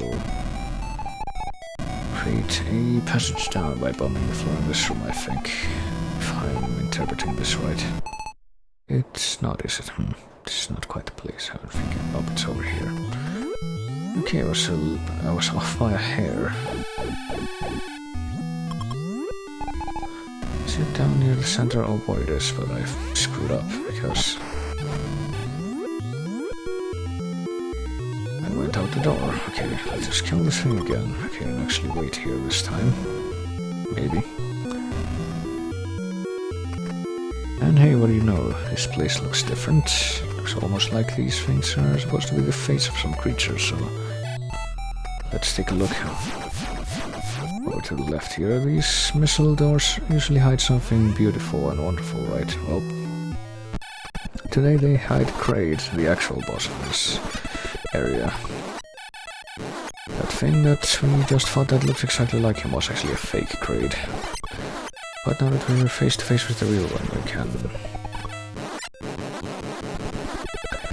face him by spamming the ice beam and wave him and eventually just freezing his projectiles, which are his main form of offense. I can actually destroy him very easily. Also, we can find a hidden energy tank here. You can see. Hidden energy tank, which is actually very hard to get by the looks of things. We need to hang on. Actually get it as a morphle. Seems kind of stupid. Seem to remember that being a thing. But it doesn't look like I'm getting it just by these. Samus, would you kindly stop missing this? No, you won't. Maybe if I get on top of this thing and then roll to the left and right. Yeah, there we go. Well, obviously. That's how you get that. Alright. And suddenly the music changes from Crate's Lair over to the item room theme. But that's pretty much everything we can find in Crate's Lair. So let's do the honors again. Of saving and returning to the entrance of the area so that we can escape. Also, something that might not be quite so evident is that you get a big boost in missile capacity right after you beat a boss. Of which there are only 2 in this game, aside from the final boss, so you know. It's not like you get a lot of opportunities to notice that, but anyway, we've gone ahead and dealt with Kraid, so now there is one other creature we need to go and do away with before we can reach the end game, the final resolution of this. The life vein of the planet, Mother Brain. That is who we must face in the end, but before that we must defeat her 2 lieutenants who've already beaten Kraid. But there is one more, one very famous one among the Metroid lore. And in order to face him, we will have to make our way over to Norfair, so let me see. Well, Norfair and then another area, but let me check and confirm that directions that I'm thinking of are in fact correct.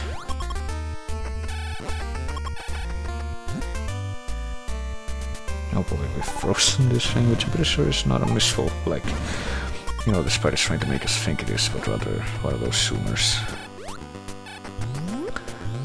I've been getting a few glitches with, you know, this version. Getting a few glitches where things either fail to appear or they look like other things that they are not.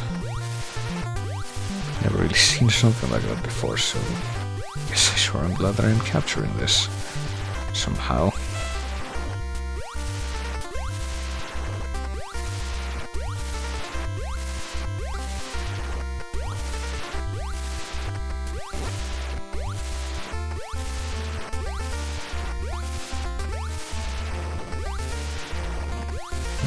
After that assiduous jumping exercise, we can head a little bit off to the right to then do an assiduous falling exercise.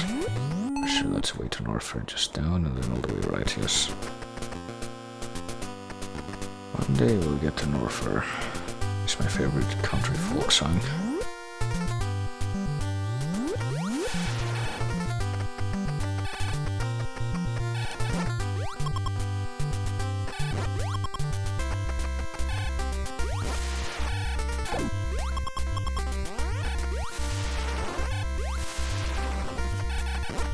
And I've seen this route a couple of times already, so not much more to be said about it beyond, you see. Acid, the lava, flies that get in your face, and are supposed to be for helping you grind health and missiles if you want them, but instead of that, just getting away and leaving you with less health and missiles than you started with. Okay, here's the entrance to Norfair, so let's go. Go back down the elevator and confirm whether or not there's anything we've missed. I think there is. Just one little thing, just a couple of missile expansions. Out of all the stuff we can get in Norfair itself, there is, yeah, pretty much the only thing that we've missed is that. No, it isn't. Hang on. Well, it's more like 6. So we're gonna get some more missile expansions from this area. Head to the right to meet my favorite enemies in the world. Ones that bring me so much joy and passion.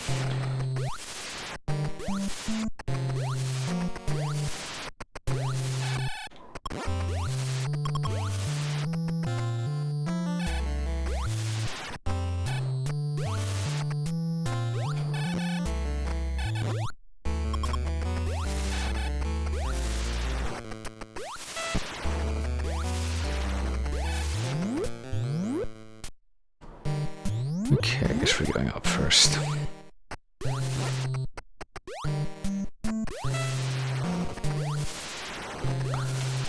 suppose if we go up, okay, we got 3 places we can go. The ones we want, well, the one we want to go is pretty much just 1, I think. Or is it 2? I think we want to go, well, let me check.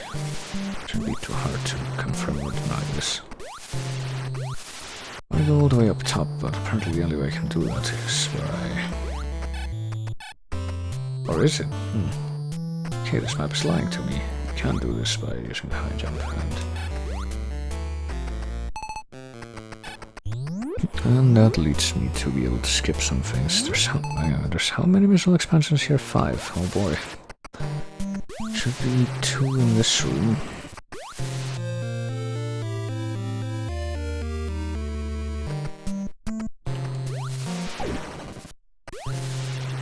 That once we've obtained eventually, we can redirect our jumps, right? And we can then leave the room the same way we came.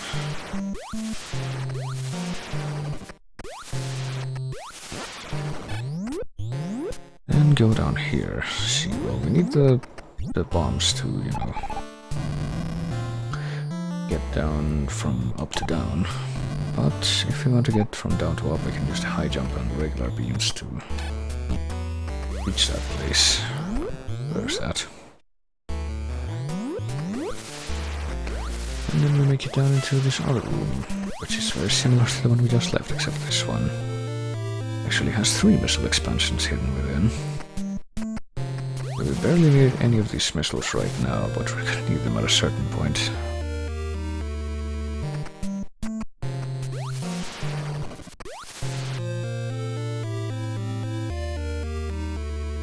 So now that we've gotten all of these,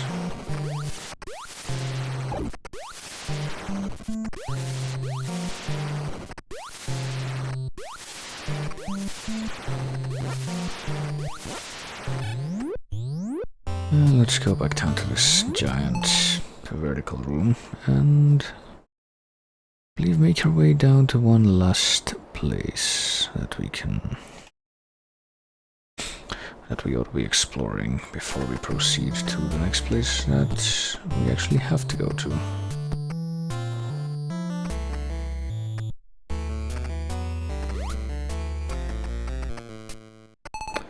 Let me see if I can find out where. Is this the place? I think this might be the place, actually.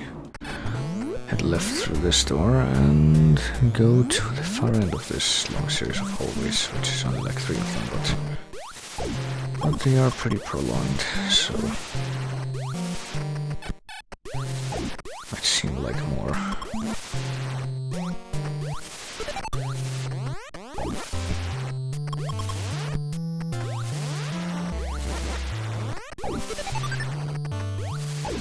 Oh boy.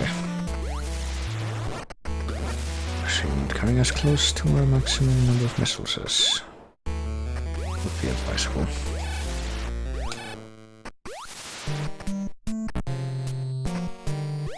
So I gotta slide there, Jesus.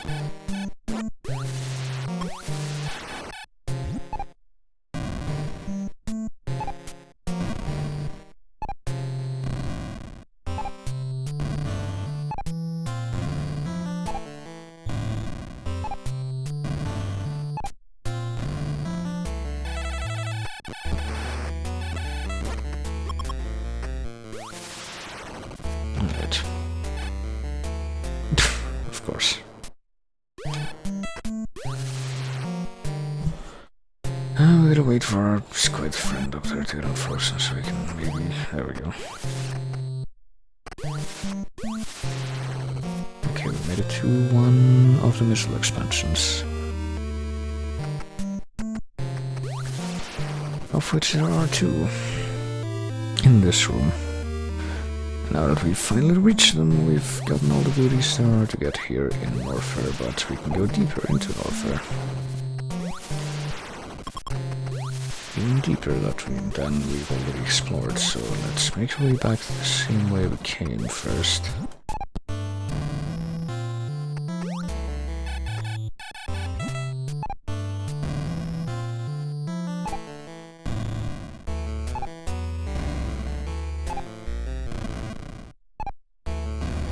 Let's do that. very slowly make our way through the fake wall and then get knocked off by our own beam. A bomb, rather. That was no beam, but a bomb.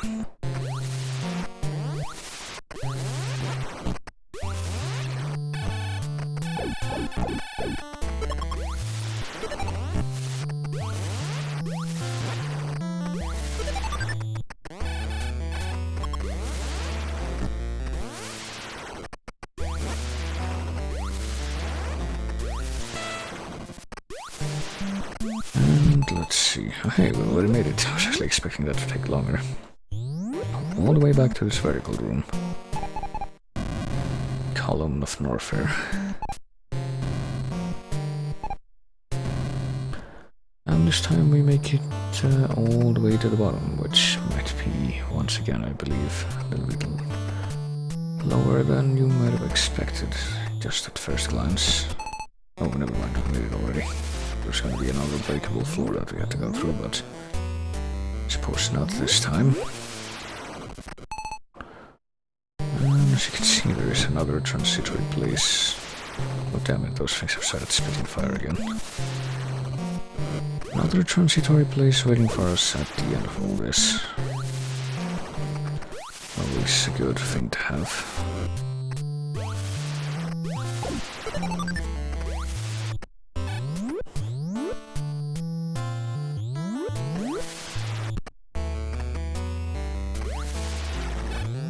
Oh, here we go. This time it's a lift, but it's got 2 monster heads instead of 1.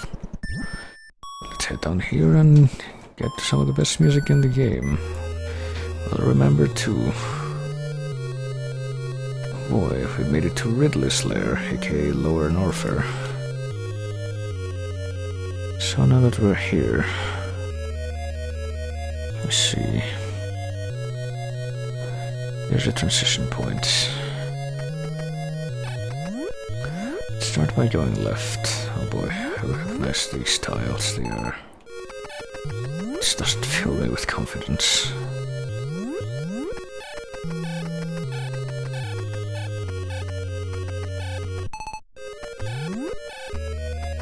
I'm supposed to be able to go up here in one of these. There we go. Of course it's with the fake ones.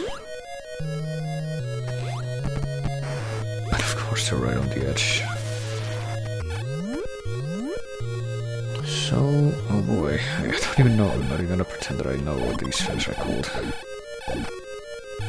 don't even remember that there were enemies in the game that looked like this. Creepypasta, my Metroid copy had some enemies I had never seen before.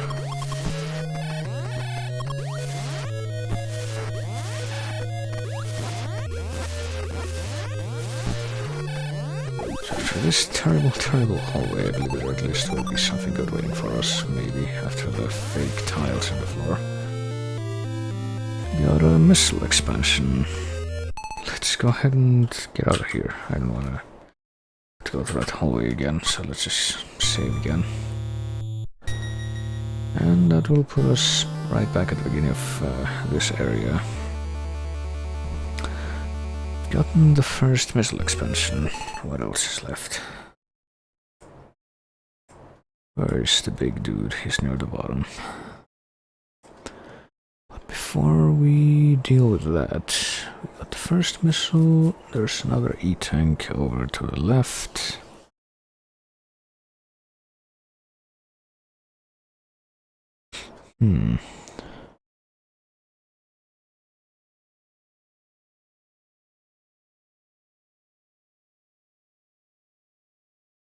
There's not really that much of a deviation you can take in paths here. That's kind of unlike Cratesler, where you can find a few different ways to go. But once again, this is Philic map, a bunch of straight lines kind of linked together. And, well, as you might imagine, those little squares on the map actually show the location of the bosses, I'm pretty sure.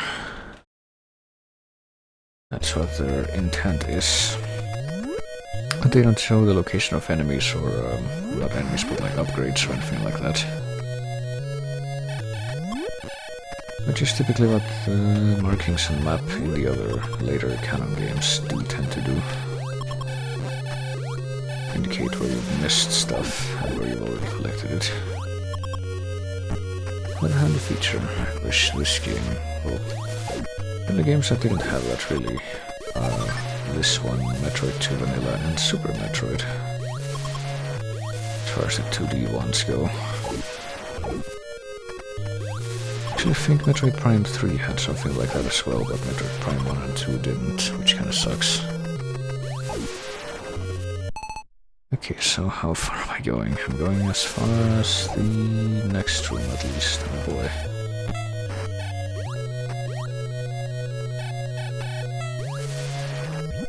Okay, I'm pretty sure you're actually supposed to be trying to get over this thing. I mean, you're supposed to be able to go this way, but if you try to...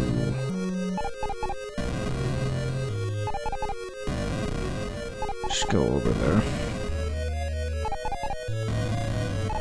you'll be trying all day. Like I kind of was for a moment there.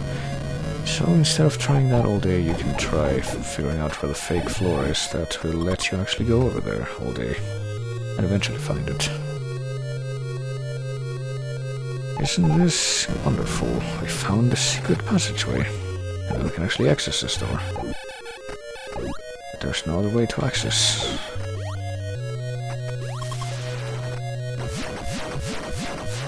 So let's open it with our missiles, and rejoice as there's another E-tank place right before us.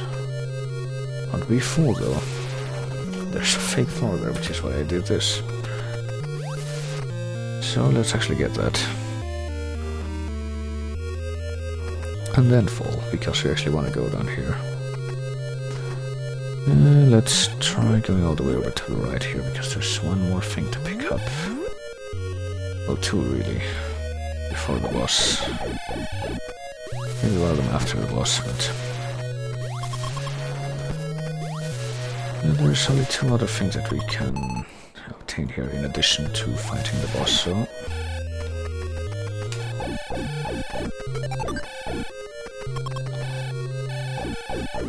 oh boy. Truly love damage sponges, they are great.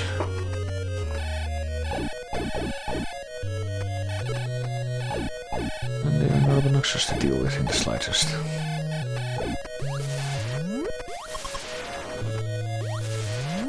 Please. Alrighty. If we just... oh boy. Pretty sure I wanted to make that jump. Let me try traveling back in time a bit, because I do want to make that. Get this again. I forgot that that was so easily missable. Okay. And go to the right again, go through this door once more.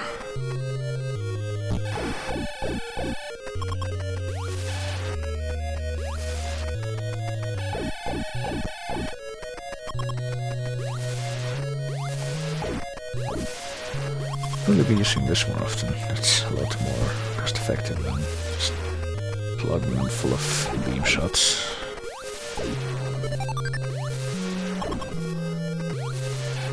Of course, it's a lot more easily done in the other games, but let me see if I can create a contingency thing again now, and there we go, that's how you do it. And get my reward from this room. If you can get past the enormous lag that all these objects on the screen are creating, oh boy. That was just another freaking trap here. But at least we get another missile expansion. That's our prize for making it all the way over here.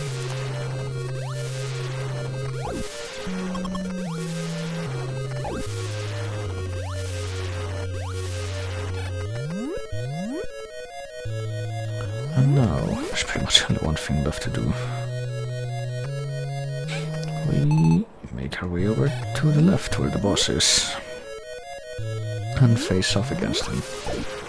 There's still one more missile expansion left to get the last one in the game, but before we do that,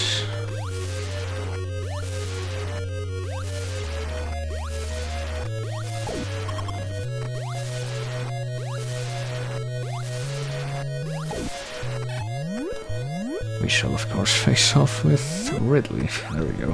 Throws fireballs, bouncing fireballs. That's pretty much all he does. He's got the giant smile on his face. Of course, if we have a turbo button, we can just stand in front of him and blast him with the beam shot like we did Creed. And he goes down very, very easily. Oh boy. And there's this purple door that we can open with 10 missiles. Bit of a prelude of what is to come, actually. Boy. And here... in this door, this room that lies beyond. Get the final energy tank of the game, I think. I don't know if it's really gonna matter, because I think there's like one extra energy tank you can get. But, hey, this is part of this fake lava, actually. I just now realized that. Stuff you can stand on, also hey default. Yeah, I know, right? No, I didn't tell anyone anywhere that I was streaming today. So I'm surprised that you even turned up.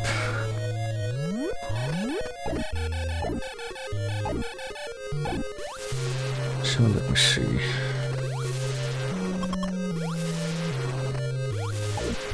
Okay.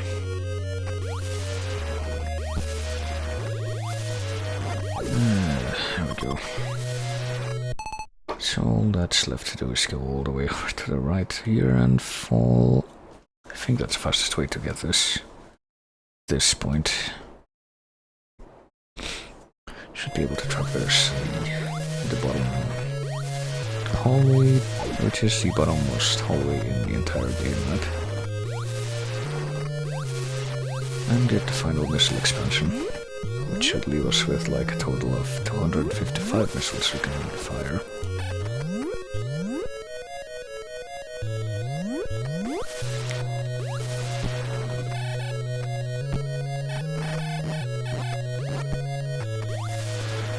Sure, these spheres are stronger than the ones in Warfare.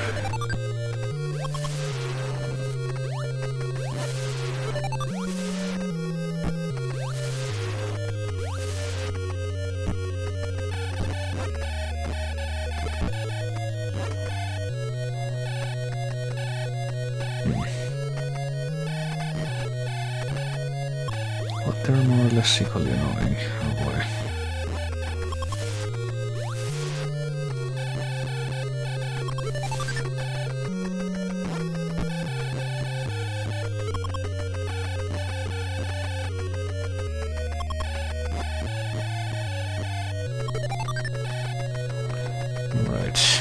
Children of me, some of these long hallways. At least we're almost at the end of it.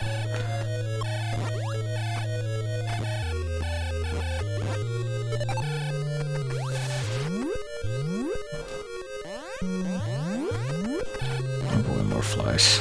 Those never get old. And the best location for them too. Alright, so...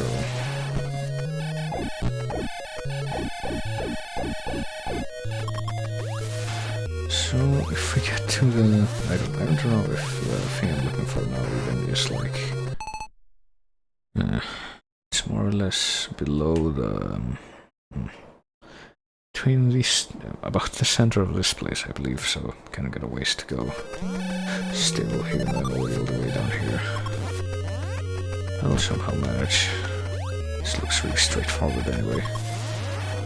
It's got some very narrow places to traverse with a lot of these flies flying around. At least they actually drop health instead of...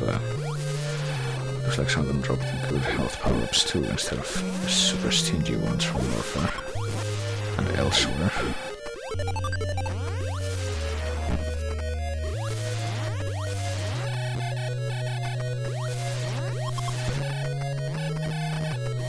Alright, where am I now? Getting closer now. Oh, there it is.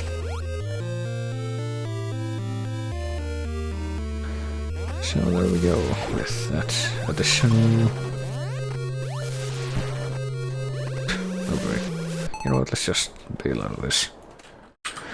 save so we can get back to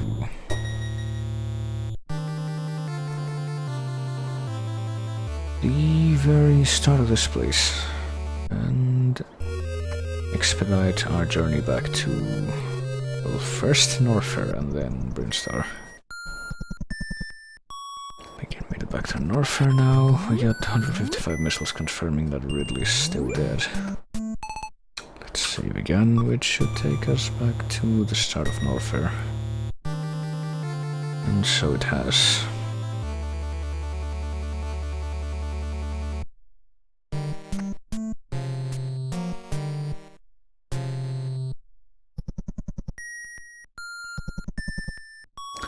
And now we're back in Brinstar.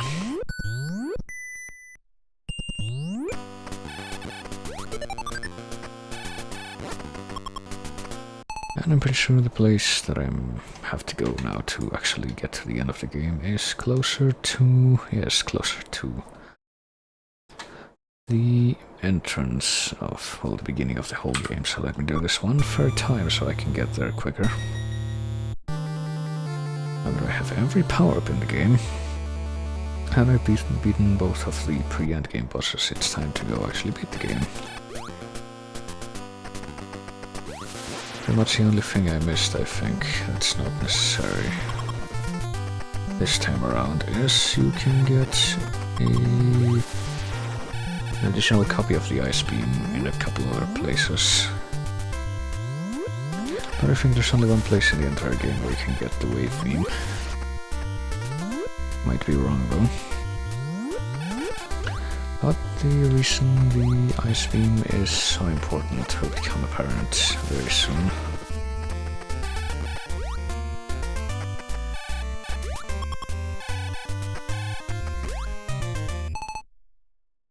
I believe we need to go all the way up here and then go left, yes.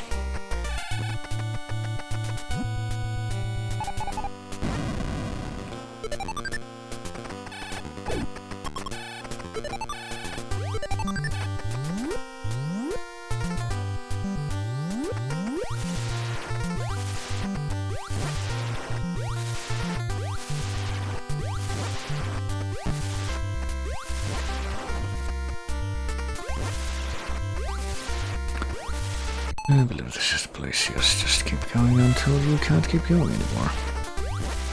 Sure would like to get my energy filled up more, but I don't know. Beyond whatever energy power-ups I'm gonna get just going through this hallway.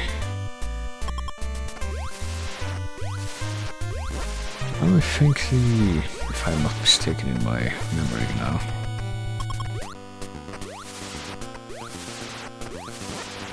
we can destroy the red ones with the screw attack. Only the red rippers. Interesting.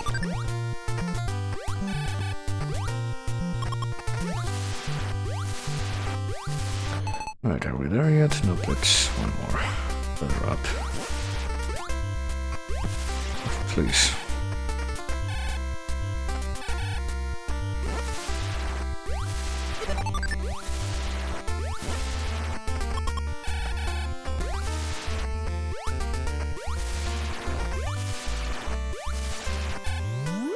Well, it has to be this one, there's nowhere else we can go from here. Oh, why did I start pushing this shooting missiles? Sure didn't press select there.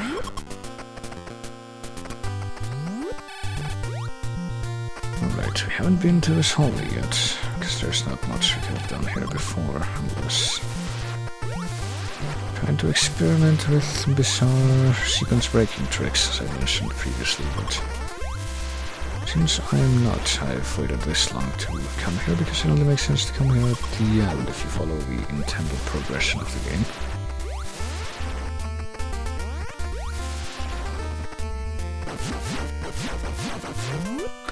So we're about to see why we need all those missiles, and oh boy, these statues of Ridley and Crater are here.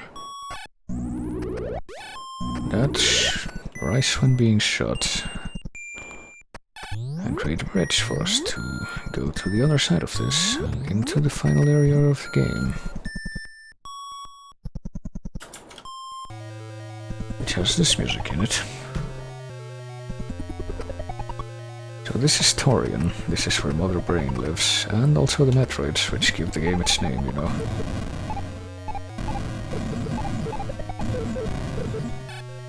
And as you can tell, they're kind of annoying to deal with.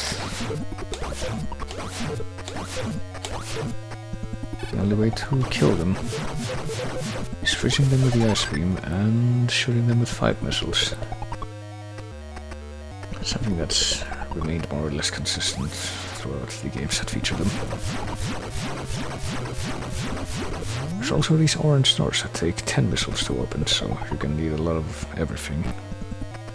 Also these annoying flying red ring things called ringkas, which, as you might imagine, is indicative of rings more than anything else. You never know where a Metroid might be lurking in these hallways. You better take it slow. It's really annoying if you get caught in the grasp, as you might have seen back there. The only way to release yourself if that happens is by laying a power bomb. Well, just a regular bomb rather. Power bombs are a different thing. And then hoping that they actually dislodge themselves, because that's very situational, whether or not it actually works. And you get multiple of these coming at you at the same time. But you can just run past all of them if you want, but... And you can get the power-ups they drop, which are kinda necessary if you're gonna survive your trip to this place.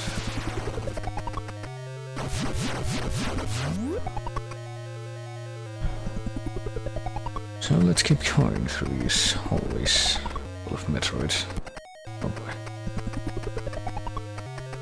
Please go over the gate so I don't have to, okay. Freaking ringkas. Ringkas which do way more damage than I care for. And also spawn in the middle of the air. And not just in the middle of the air, but in the middle of the air, right where you're going to pass, which is very convenient.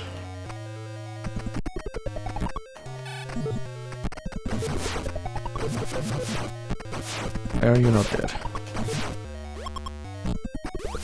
And they also do inordinate amounts of damage, which is wonderful. So you need to deal with the ringkas and the freaking Metroids at the same time. Then they spawn on top of you like that.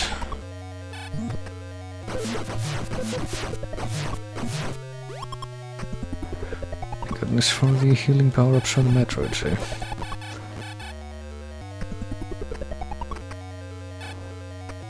Oh boy. Oh, okay.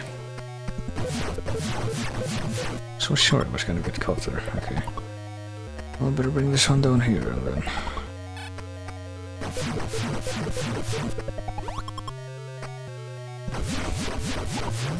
See how close we are to... Oh boy, we're very close to the actual end of all this. I think it might be a good idea to grind Metroids in this area, actually. Until we can max out our stats, because we're gonna need full stats for what's to come.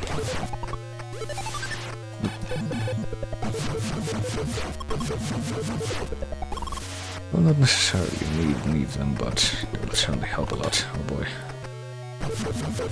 I'm very lucky with avoiding being caught here.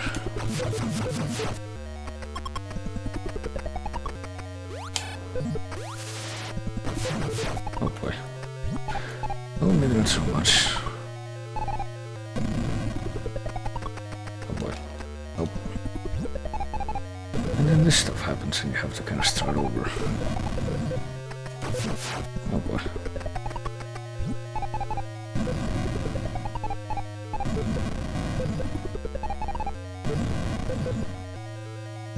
Nope. I'm trying to get freaking up from the morphle form. So the controls are pretty awkward for, you know, maneuvering when you're trying to do this. Oh, hey, Rubber.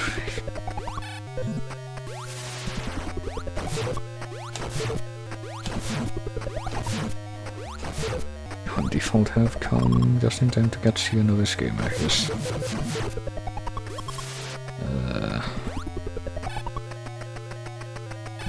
Okay, that's one place I don't want to go just yet. First I want to max out my shit with these two Metroids here.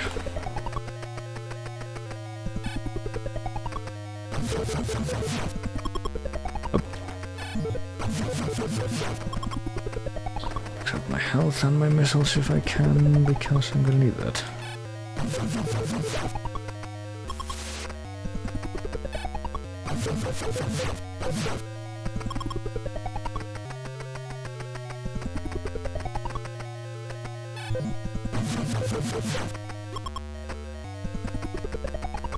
Okay. Almost full health here. And we are at full health. Now if I could just get my missiles back, that'd be great. You know what, good enough. Let's go. After killing this one. Yep, good enough still. Okay, so I'm gonna make another little insurance thing here. Because this is right at the end. After killing both of the other generals, we finally make it to this room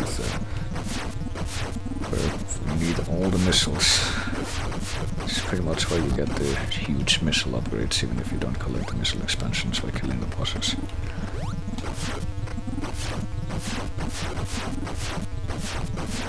And you make it to this room full of horrible things that want to kill you and not give you one place where you can stand and be safe. And they succeed in that regard.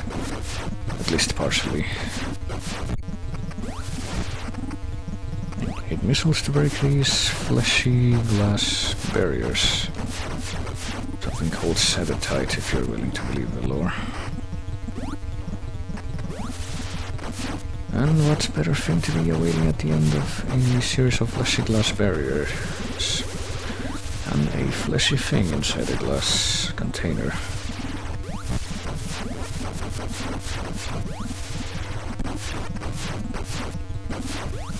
And I sure do love how you get knocked around all the time by these. By everything in here, really. The rinkas and the lasers. They make you bounce back and forth and not be able to shoot where you want. As you can see, as you can, appreciate. If you don't destroy these subtype things in time, they regenerate. It's not a very great thing. Especially considering how much everything in here hurts you, and oh boy, sometimes your shots don't register at all for some reason. Makes you bounce back and forth. I might have to restart this at this point. I don't think I'm going to be able to complete this successfully at this rate.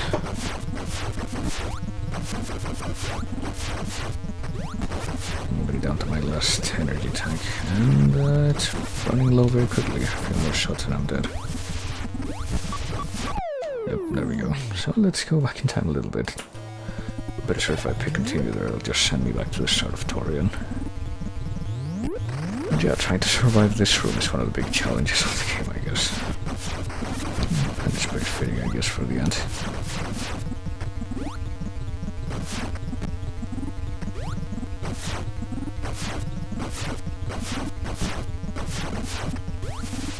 I'm really surprised as to how I'm able to destroy all of these without as much problems, and then the last one. Just the freaking missile things just make you bounce back and forth. Very unrepentantly. You can kind of spam the missiles if you're pressed up right against the barrier, because the thing is with the missiles you can only have one on screen at a time, so you stand right in the place where they spawn and disappear at the same time. That helps with that. I sure do love that NES slowdown. Okay, let's try to start with this barrier now. Don't even try anything else. Oh, I guess okay, there we go. We open up this thing. Try not to fall in the lava here, because that's no good. So now we start trying to kill the mother brain itself, which is kind of annoying. Can employ the same strategy even if I'll survive here. Stand right on the edge. If you touch the glass, that's the thing, you get knocked back into the lava. And of course the shots and the rinkas knock you towards the glass, which knocks you back into the lava. But as you damage the brain more and more, it starts pulsating more rapidly, until finally, see if I can actually follow it up with something good here. Good news. Or if it's inevitable.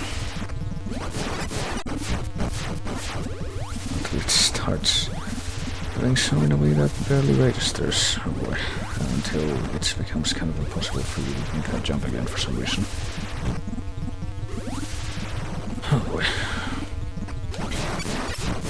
There we go, until finally it starts shaking, and I hope you're not epileptic, because you're dead now, okay.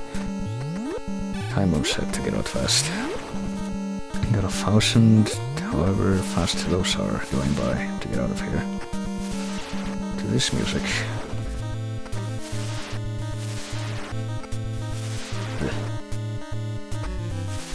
Oh boy.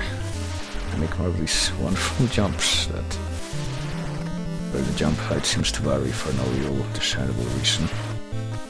Of course you have to make them like peek out of a little nook and then go back in. And this part of the music right here, for some reason this music has been reused in some of the other games after this one, but the part you're hearing right now is not included in the other versions for some reason. Apparently the reason is that it sounds a bit too much like Kid Icarus, but I don't know. Which is kind of a shame because I like how it sounds, but there we go. We make it to the top, and that's it, pretty much.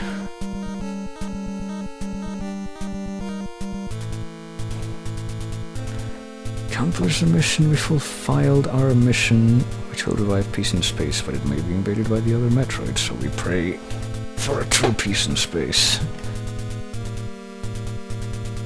No guarantee as to whether we'll get it though, and... oh, what do you know, Samus was a girl the whole time. What a twister.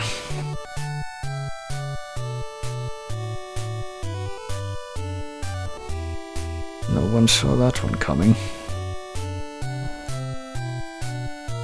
So that was Metroid 1. The first release in the Metroid series ever, back in the old NES days. I believe one of the main people that was actually... I don't know if they're gonna appear in these credits, but...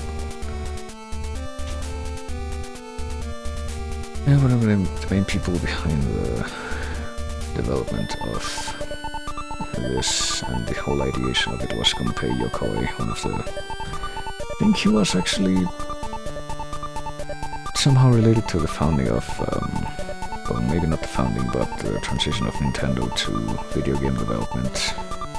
Because it existed previously as just a toy company. Of course, I'm not familiar enough with these credits to know whether or not these are the original ones. Oh, there you go, produced by Gunpei Yokoi. Yes, they are, because I wasn't sure if they were the original ones or if there was like a modified version because of the ROM hack.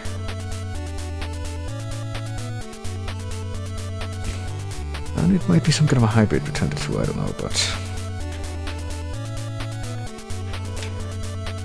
but, you know, this was pretty much one of the biggest instigators of the whole Metroidvania style of game. But at the same time, this one, along with its immediate sequel, which was the Game Boy one, which I played before, as an impromptu thing, were pretty much the only ones that... oh yeah, you can start a new game plus if you press start here, where you play as suitless Samus with a Justin Bale suit. This game was kind of... oh, and she can turn into the Morphle somehow, even though she doesn't have the suit on. I don't know how that works.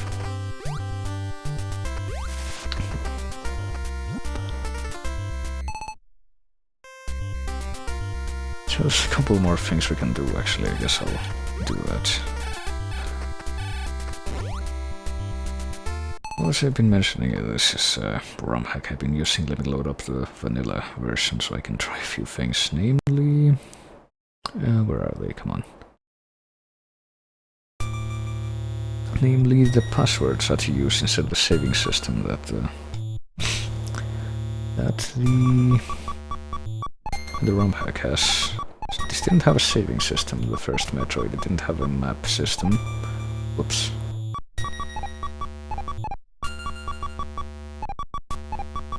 didn't have a lot of the capabilities and power-ups that would go on to define the series later on, so it was kind of the oddball in the... Well, that one and Metroid 2, I guess you could say, because it's even a smaller scale, even though it did add a lot of polishes, as I mentioned. But still, it was kind of the thing that was improved upon massively later on. As you can see, the Justin Bailey password, you start in Northfire suitless and with the wave beam. And apparently 5 empty energy tanks. Well, I think that's a general thing. If you save and you have all the missiles, I just realized that. If you save in the original Metroid, the only way to do that is by dying, and so when you restart you only have 30 energy, which is kind of a giant pain because it means you have to grind all your energy back if you want to be above that. So let's try a different password, shall we? Let me see if I can remember how this is, how you spell this.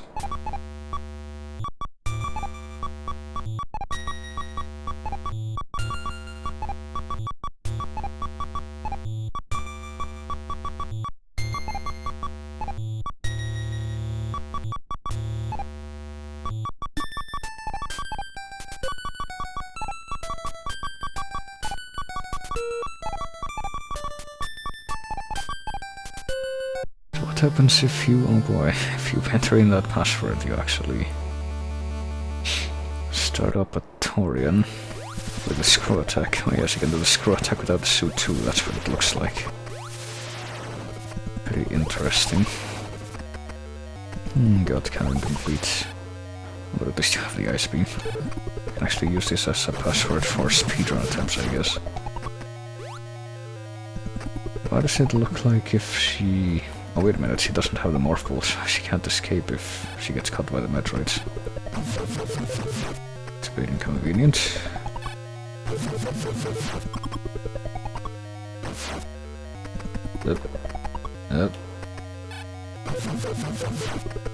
Well, she can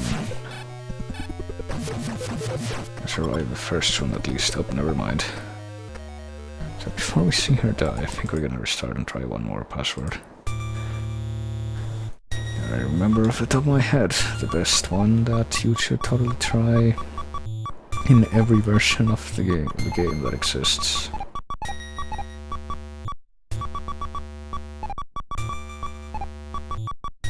Except you probably shouldn't because of what it does.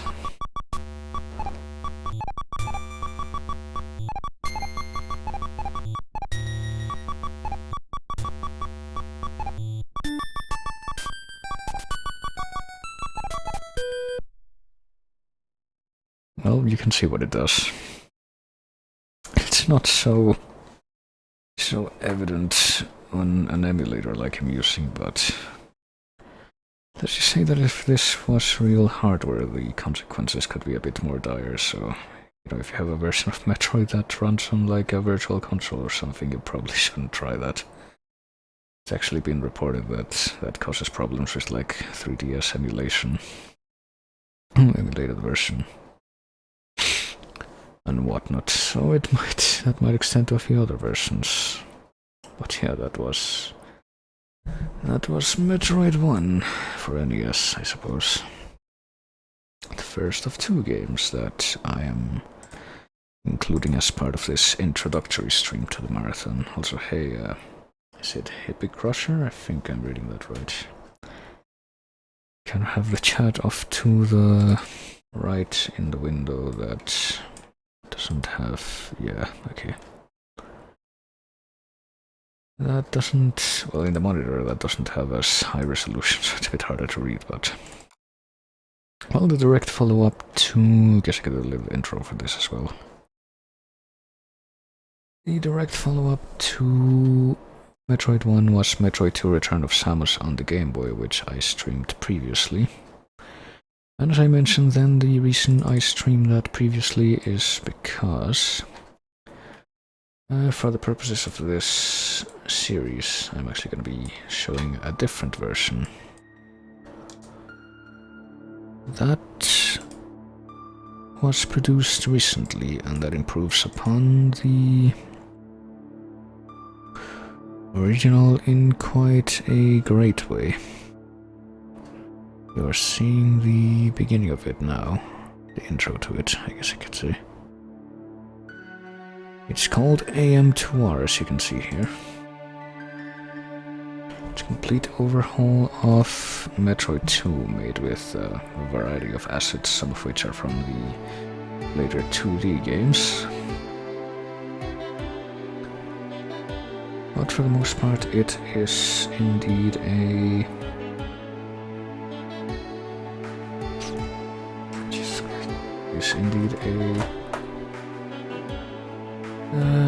recreation of Metroid 2, the original Metroid 2.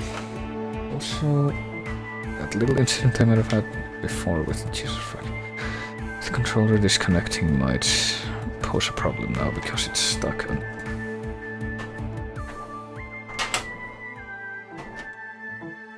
It's stuck on player 2 now, and this thing is not responding.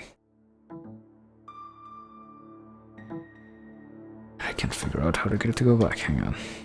Let me try some.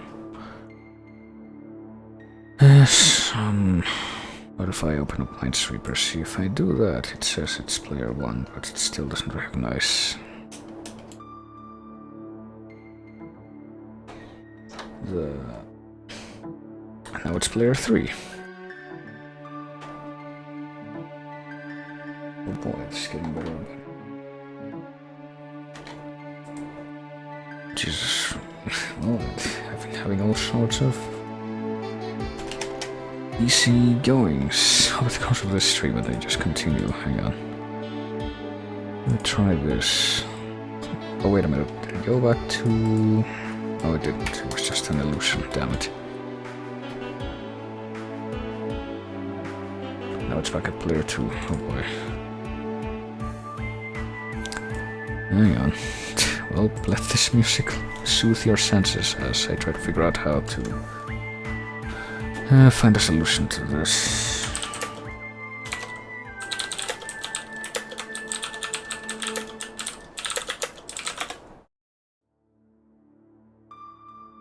Alright.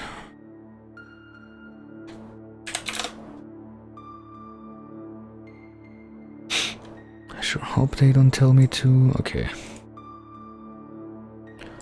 Let me try this.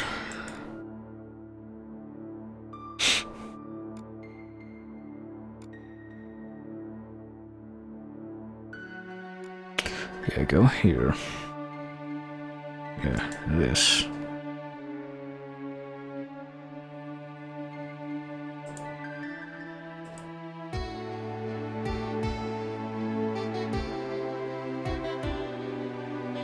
Yes, preferred device, yes.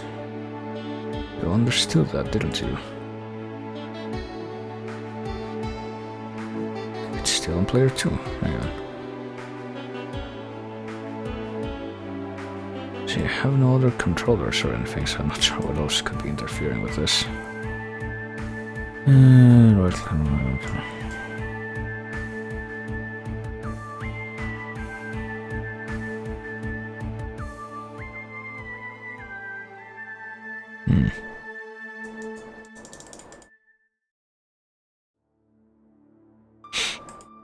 Yes, prefer device. I told you this already.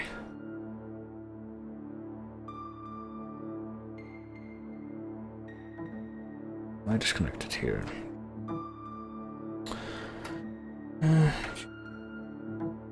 Nope, still not quite anything.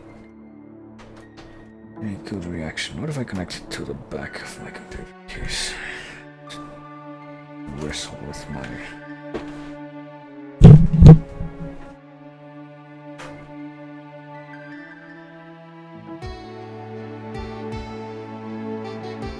It does the same thing, that's what happens.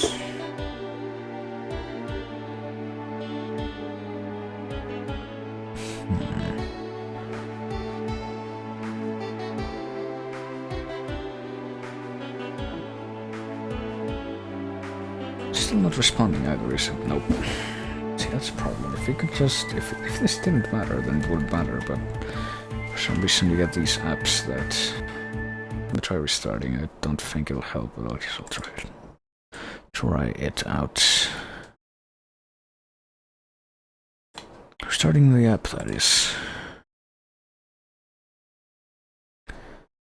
No controllers recommended, yes. That's why I'm trying to use one, but the game's not having any of it because it's set to player 2 because my computer is being stupid. Oh, wait a minute. Did it actually respond? Huh. What? No, wait. Okay, hang on a minute. Oh. Yeah, apparently it's working partially, but...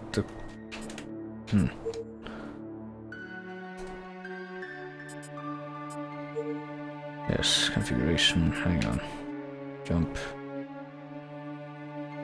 This, hang on.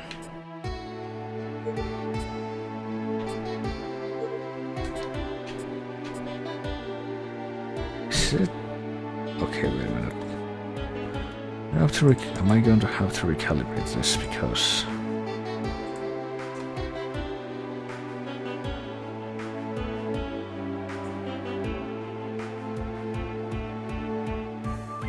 Apparently, for some reason it does work kind of, but the way it's working, the buttons that I'm trying to use aren't the buttons that should be responding. So let me try, hang on.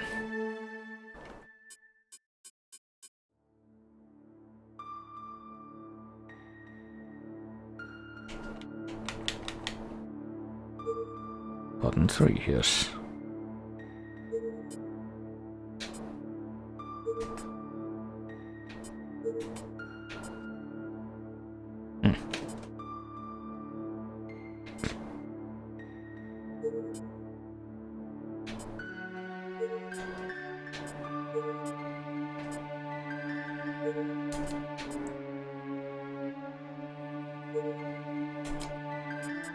Okay, so hang on a minute.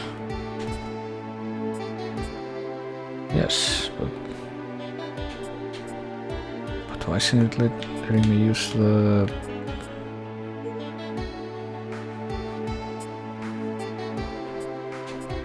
Okay, what's it doing now?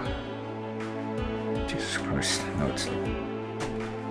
Hang on, let me unplug and replug, yes. Oh boy, it crashed.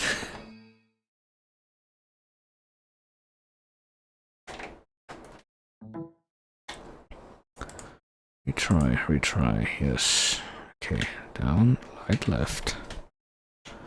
Rotation, Y rotation. 1, 2, 1, 2, 3, 4, 5, 6, 7, 8. Where are 7 and 8 there? 10, there. Should be working, so...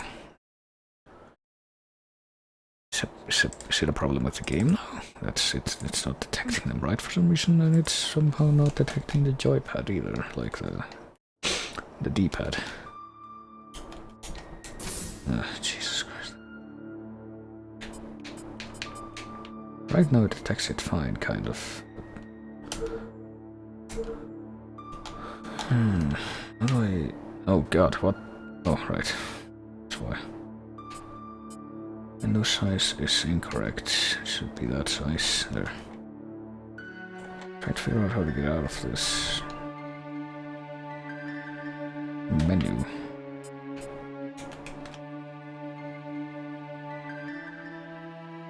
Apparently there is no get out of this menu button. Yeesh. You know what, hang on. I can see, unfortunately I can see no other way. I can solve this right now, but I do believe I'm gonna have to interrupt the stream for a little bit. Because this thing does not want to work how it's supposed to, so I will be right back. Please don't go anywhere.